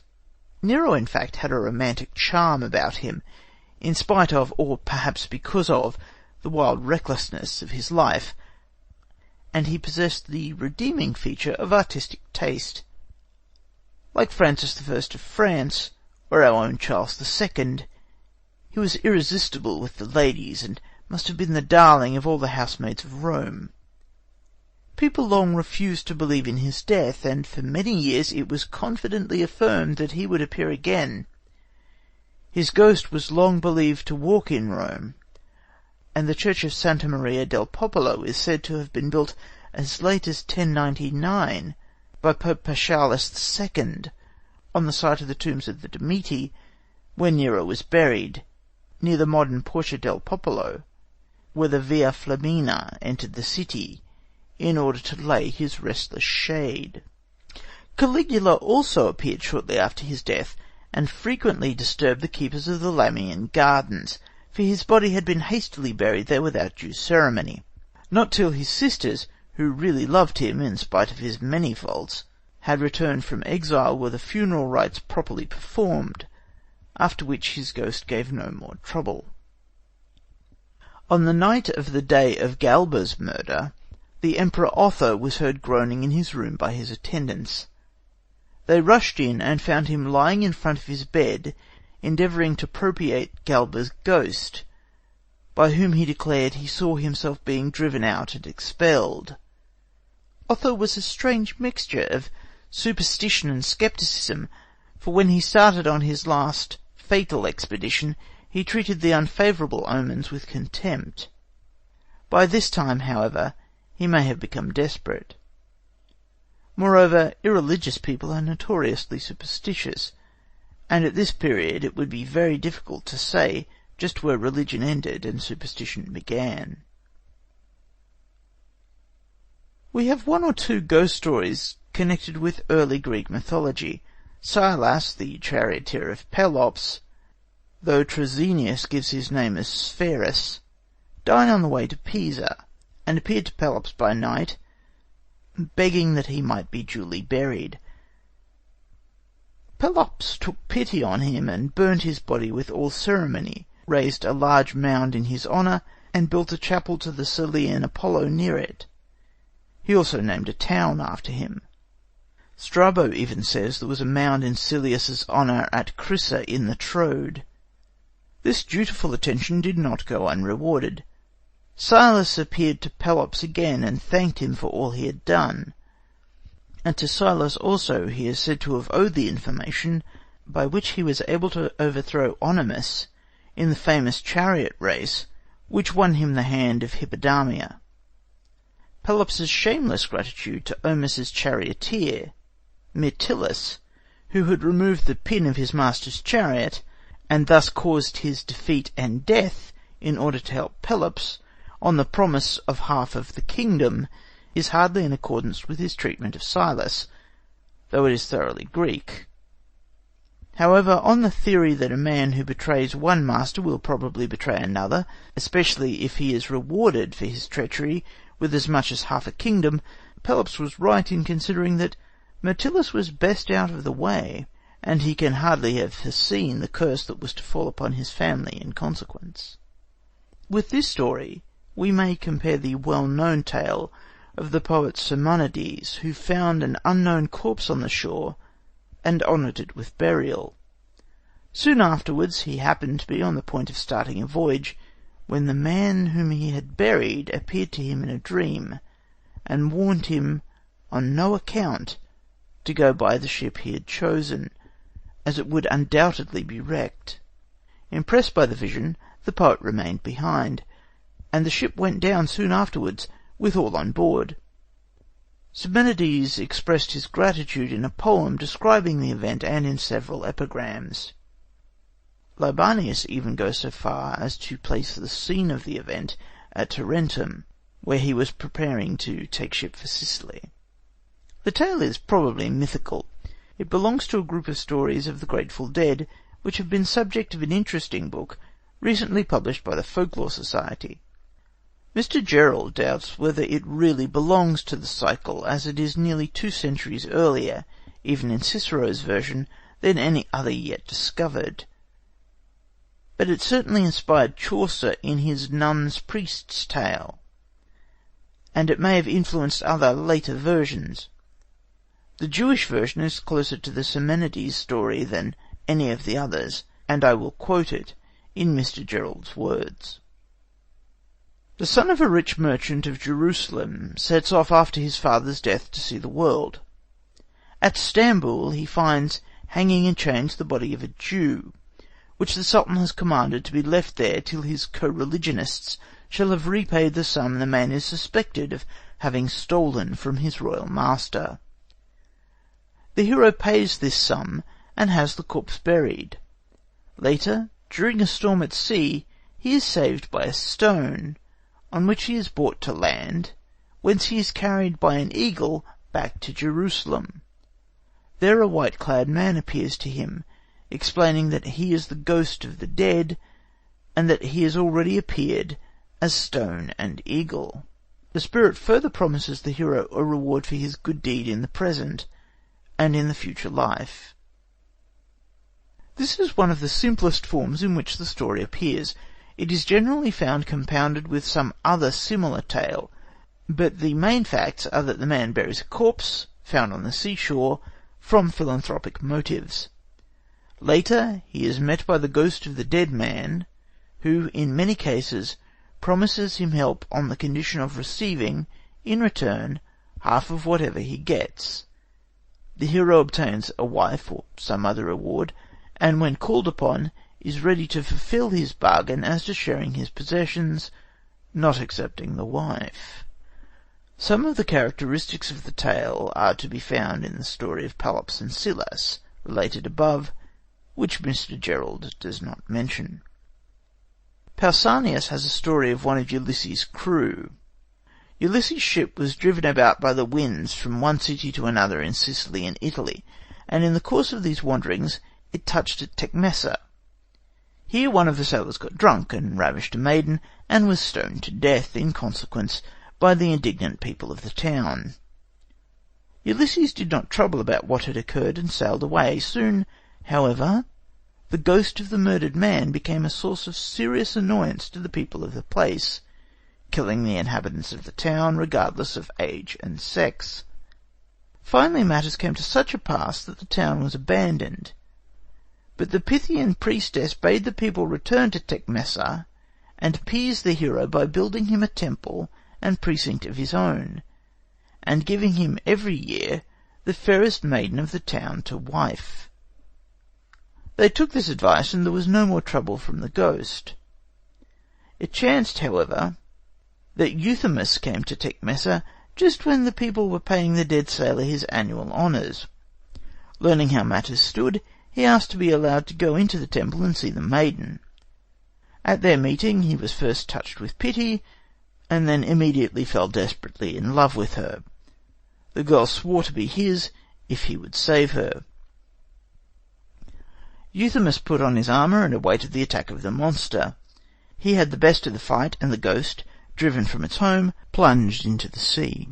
The wedding was, of course, celebrated with great splendour, and nothing more was heard of the spirit of the drunken sailor.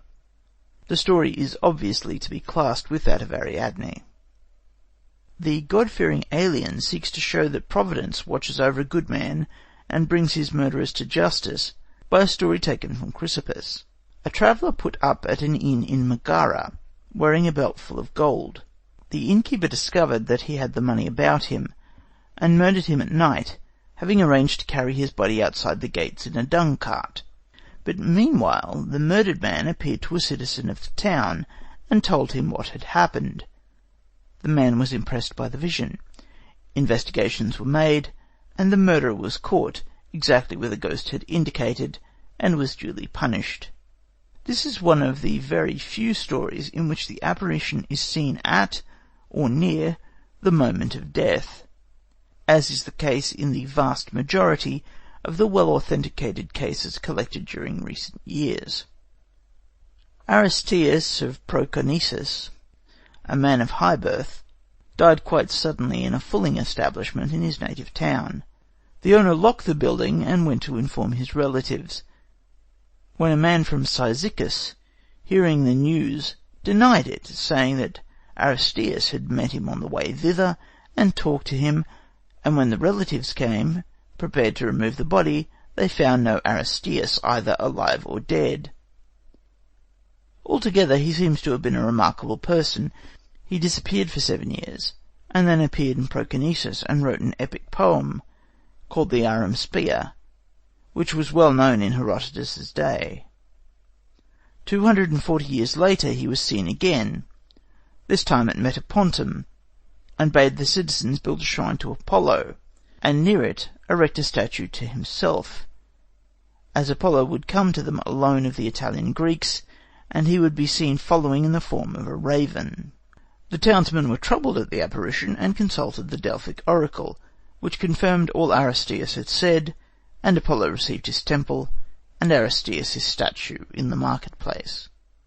Apollonius tells virtually the same story, except that in his version Aristeas was seen giving a lesson in literature by a number of persons in Sicily at the very hour he died in Proconnesus. He says that Aristeas appeared at intervals for a number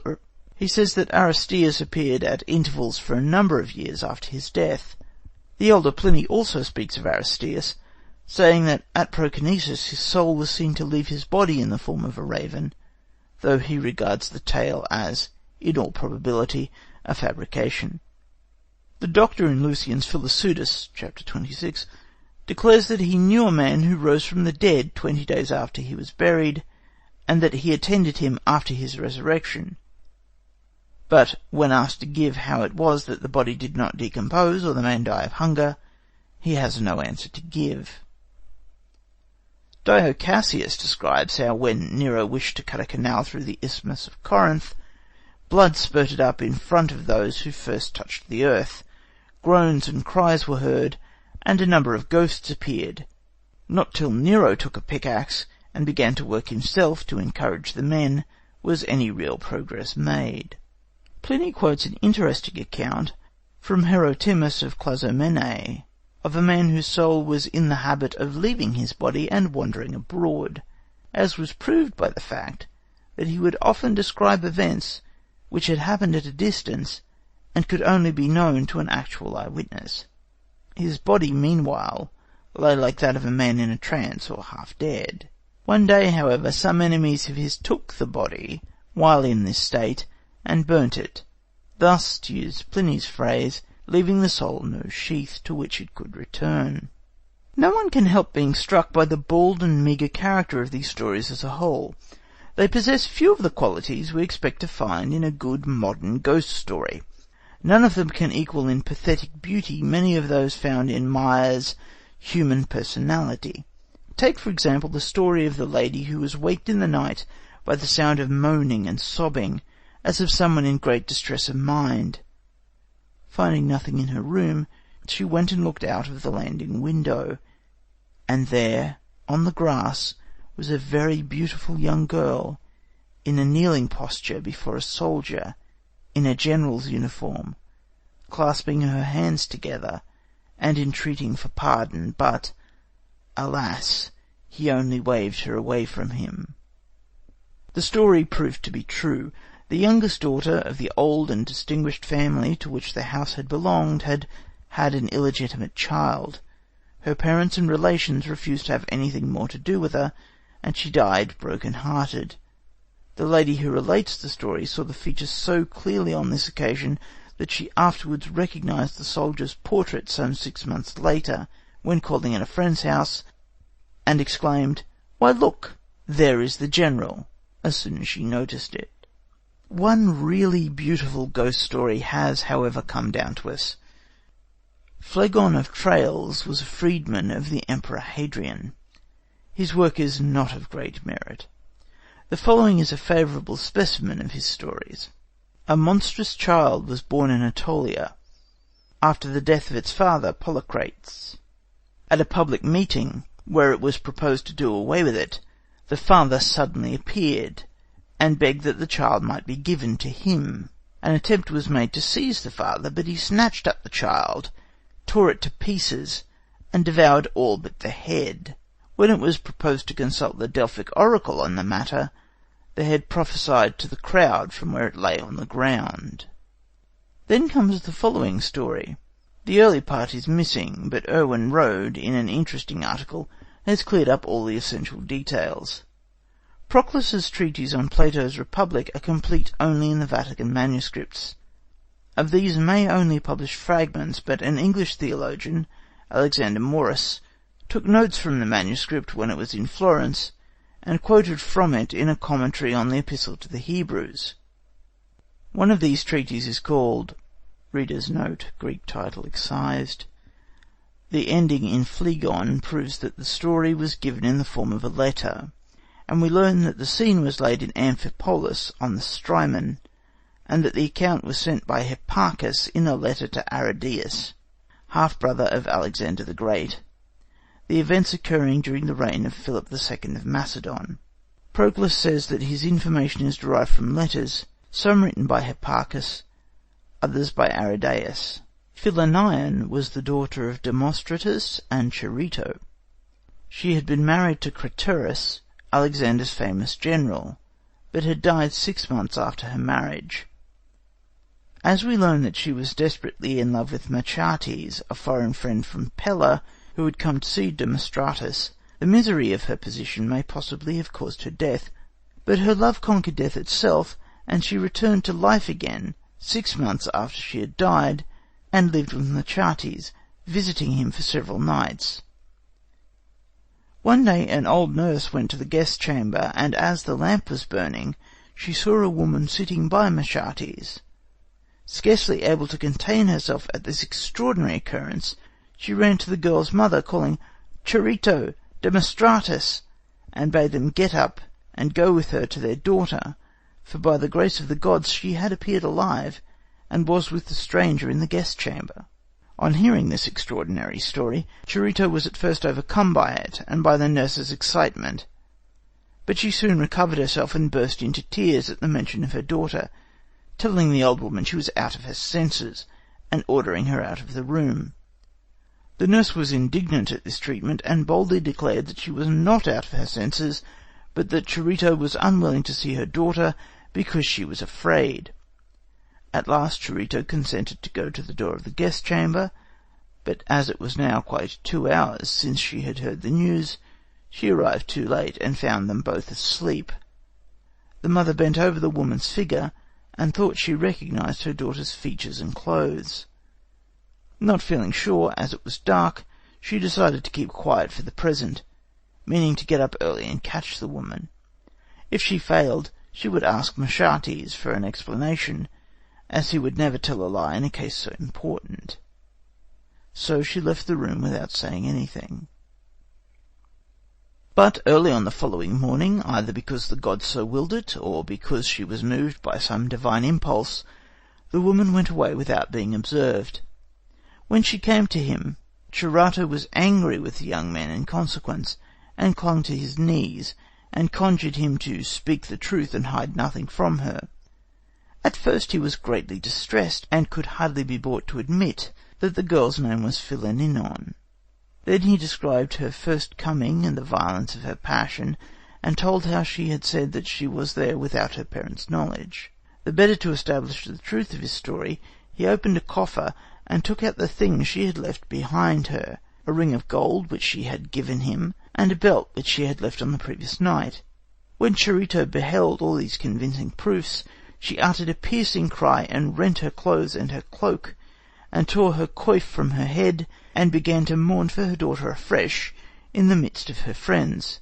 Machates was deeply distressed on seeing what had happened, and how they were all mourning, as if for her second funeral. He begged them to be comforted, and promised them that they should see her if she appeared. Charito yielded, but bade him be careful how he fulfilled his promise. When night fell and the hour drew near at which Philinnion usually appeared, they were on watch for her. She came, as was her custom, and sat down upon the bed. Machates made no pretence, for he was genuinely anxious to sift the matter to the bottom, and secretly sent some slaves to call her parents. He himself could hardly believe that the woman who came to him so regularly at the same hour was really dead, and when she ate and drank with him, he began to suspect what had been suggested to him, namely that some grave robbers had violated the tomb and sold the clothes and gold ornaments to her father. Demonstratus and Charito hastened to come at once, and when they saw her, they were at first speechless with amazement. Then, with cries of joy, they threw themselves upon their daughter. But Philinnion remained cold. "Father and mother," she said, "cruel indeed have ye been, and that ye grudged me my living with the stranger for 3 days in my father's house, for it brought harm to no one. But ye shall pay for your meddling with sorrow. I must return to the place appointed for me, though I came not hither without the will of heaven." With these words she fell down dead, and her body lay stretched upon the bed. Her parents threw themselves upon her, and the house was filled with confusion and sorrow, for the blow was heavy indeed. But the event was strange, and soon came to be known throughout the town, and finally reached my ears. During the night I kept back the crowds that gathered round the house, taking care that there should be no disturbance as the news spread. At early dawn the theatre was full. After a long discussion it was decided that we should go and open the tomb to see whether the body was still on the bier, or whether we should find the place empty, for the woman had hardly been dead 6 months. When we opened the vault where all her family was buried, the bodies were seen lying on the other biers, but on the one where Philinnion had been placed, we found only the iron ring which had belonged to her lover, and the gilt drinking cup Machates had given her on the first day. In utter amazement we went straight to Demonstratus's house to see whether the body was still there. We beheld it lying on the ground, and then went in a large crowd to the place of assembly, for the whole event was of great importance and absolutely past belief. Great was the confusion, and no one could tell what to do, when Hylas, who is not only considered the best diviner among us, but is also a great authority on the interpretation of the flight of birds, and is generally well versed in his art, got up and said that the woman must be buried outside the boundaries of the city, for it was unlawful that she should be laid to rest within them, and that Hermes Chthonius and the Eumenides should be propitiated, and that all pollution would thus be removed. He ordered the temples to be reconsecrated, and the usual rites to be performed in the honour of the gods below. As for the king, in this affair he privately told me to sacrifice to Hermes, and to Zeus Xenius, and to Ares, and to perform these duties with the utmost care. We have done as he suggested. The stranger Machates, who was visited by the ghost, has committed suicide in despair. Now if you think it right I should give the king an account of all this, let me know, and I shall send some of those who gave me the various details. This story is particularly interesting as the source of Goethe's Braut von Corinth. In Goethe's poem the girl is a Christian while her lover is a pagan, Their parents are friends, and they have been betrothed in their youth. He comes to stay with her parents, knowing nothing of her death when she appears to him. As in the Greek story, her body is material, though cold and bloodless, and he thinks her still alive. He takes her in his arms and kisses her back to life and love, breathing his own passion into her. Then the mother surprises them, and the daughter upbraids her for her cruelty, but begs that she and her lover may be buried together, as he must pay for the life he has given her with his own. End of Chapter 6. Recording by Timothy Ferguson, Gold Coast, Australia.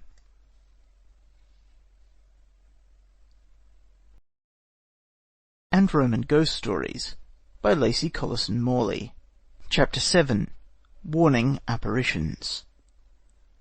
As we should expect, there are a number of instances of warning apparitions in antiquity, and it is interesting to note that the majority of these are gigantic women endowed with the gift of prophecy. Thus the younger Pliny tells us how Quintus Curtius Rufus, who was on the staff of the governor of Africa, was walking one day in a colonnade after sunset, when a gigantic woman appeared before him. She announced that she was Africa, and was able to predict the future, and told him that he would go to Rome, hold office there, return to the province with the highest authority, and there die. Her prophecy was fulfilled to the letter, and as he had landed in Africa for the last time, the same figure is reported to have met him. So again, at the time of the conspiracy of Calipus, Dion was meditating one evening before the porch of his house, when he turned round and saw a gigantic female figure in the form of a fury at the end of the corridor, sweeping the floor with a broom. The vision terrified him, and soon afterwards his only son committed suicide, and he himself was murdered by the conspirators. A similar dramatic story is related of Drusus during his German campaigns. While engaged in operations against the Alemanni, he was preparing to cross the Elbe, when a gigantic woman barred the way, exclaiming, "Insatiate Drusus, whither wilt thou go? Thou art not fated to see all things. Depart hence, for the end of thy life and of thy deeds is at hand." Drusus was much troubled by this warning, and instantly obeyed the words of the apparition, but he died before reaching the Rhine. We meet with the same phenomenon again in Dio Cassius. Among the prodigies preceding the death of Macrinus, when a dreadful gigantic woman, seen of several, declared that all that had happened was as nothing compared with what they were soon to endure, a prophecy which was amply fulfilled by the reign of Heliogabalus. But the most gigantic of all these gigantic women was, as we should only expect from his marvellous power of seeing ghosts, the one who appeared to Eucrates in the Philopseudus. Eucrates has seen over 1,000 ghosts in his time, and is now quite used to them, though at first he found them rather upsetting. But he had been given a ring and a charm by an Arab, which enabled him to deal with anything supernatural that came in his way. The ring was made from the iron of a cross on which a criminal had been executed, and doubtless had the same value in Eucrates' eyes as a piece of the rope with which a man has been hung possesses in the eyes of a gambler today. On this particular occasion he had left his men at work in the vineyard, and was resting quietly at midday, when his dog began to bark. At first he thought it was only a favourite boy of his indulging in a little hunting with some friends, but on looking up he saw in front of him a woman at least 300 feet high, with a sword 30 feet long. Her lower extremities were like those of a dragon, and snakes were coiling round her neck and shoulders. Eucrates was not in the least alarmed, but turned the seal of his ring, when a vast chasm opened in the earth, into which she disappeared. This seems rather to have astonished Eucrates, but he plucked up courage, caught hold of a tree that stood near the edge, and looked over, when he saw all the lower world spread before him, including the mead of asphodel, where the shades of the blessed were reclining at ease with their friends and relations, arranged according to clans and tribes. Among these he recognized his own father, dressed in the clothes in which he was buried, and it must have been comforting to a son to have such good evidence that his parent was safely installed in the Elysian fields. In a few moments the chasm closed. Dio Cassius relates how Trajan was saved in the great earthquake that destroyed nearly the whole of Antioch by a phantom, which appeared to him suddenly and warned him to leave his house by the window. A similar story is told of the poet Simonides, who was warned by a spectre that his house was going to fall, and thus enabled to make his escape in time. I will include here a couple of stories which, if they cannot exactly be classed as stories of warning apparitions, are interesting in themselves, and may at least be considered as ghost stories. Pliny the Younger tells us how a slave of his, named Marcus, imagined that he saw someone cutting his hair during the night. When he awoke, the vision proved to have been a true one, for his hair lay all around him. Soon afterwards, the same thing happened again. His brother who slept with him saw nothing, but Marcus declared that two people came in by the windows, dressed in white, and, after cutting his hair, disappeared. Nothing astonishing happened, adds Pliny, except that I was not prosecuted, as I undoubtedly should have been, had Domitian lived, for this happened during his principate.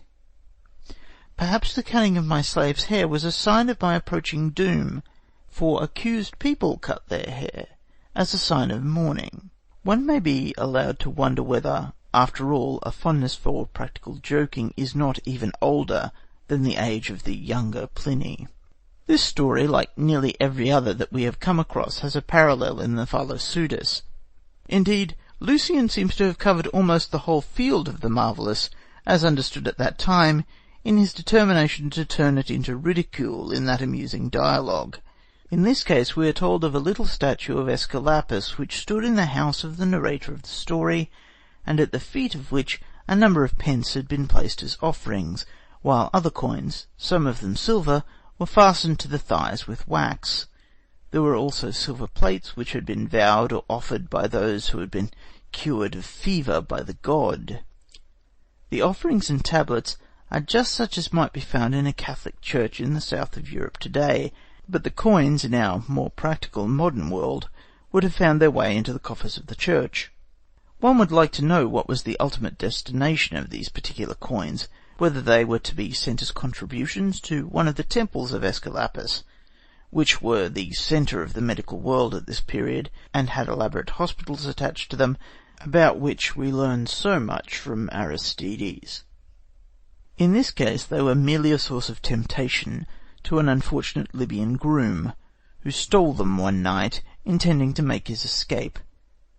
But he had not studied the habits of the statue, which, we are told, habitually got down from its pedestal every night, and in this case such was the power of the god that he kept the man wandering about all night, unable to leave the court, where he was found with the money in the morning, and soundly flogged. The god, however, considered that he had been let off much too easily, and he was mysteriously flogged every night, as the weals upon him showed, till he ultimately died of the punishment. Aelian has a charming story of Philemon, the comic poet. He was still apparently in the full vigour of his powers when he had a vision of 9 maidens, leaving his house in Piraeus, and bidding him farewell. When he awoke, he told his slave the story, and set to work to finish a play, with which he was then busy. After completing it to his satisfaction, he wrapped himself in his cloak, and lay down upon his bed. His slave came in, and, thinking he was asleep, went to wake him, when he found that he was dead. Aelian challenges the unbelieving Epicureans to deny that the 9 maidens were the 9 muses, leaving a house which was soon to be polluted by death. Many stories naturally gather round the great struggle for the final mastery of the Roman world, which ended in the overthrow of the Republic. Shakespeare has made us familiar with the fate of the poet Cinna, who was actually mistaken for one of the conspirators against Caesar and murdered by the crowd. He dreamt on the night before he met his death that Caesar invited him to supper, and when he refused the invitation, took him by the hand and forced him down into a deep, dark abyss, which he entered with the utmost horror. But there is a story connected with the crossing of the Rubicon by Caesar that certainly deserves to be better known than it is. It is only fitting that an event fraught with such momentous consequences should have a supernatural setting of some kind, and Suetonius relates that while Caesar was still hesitating whether he should declare himself an enemy of his country by crossing the little river that bounded his province at the head of an army, a man of heroic size and beauty suddenly appeared, playing upon a reed pipe. Some of the troops, several trumpeters among them, ran up to listen, when the man seized a trumpet, blew a loud blast upon it, and began to cross the Rubicon. Caesar at once decided to advance, and the men followed him with redoubled enthusiasm after what they had just seen.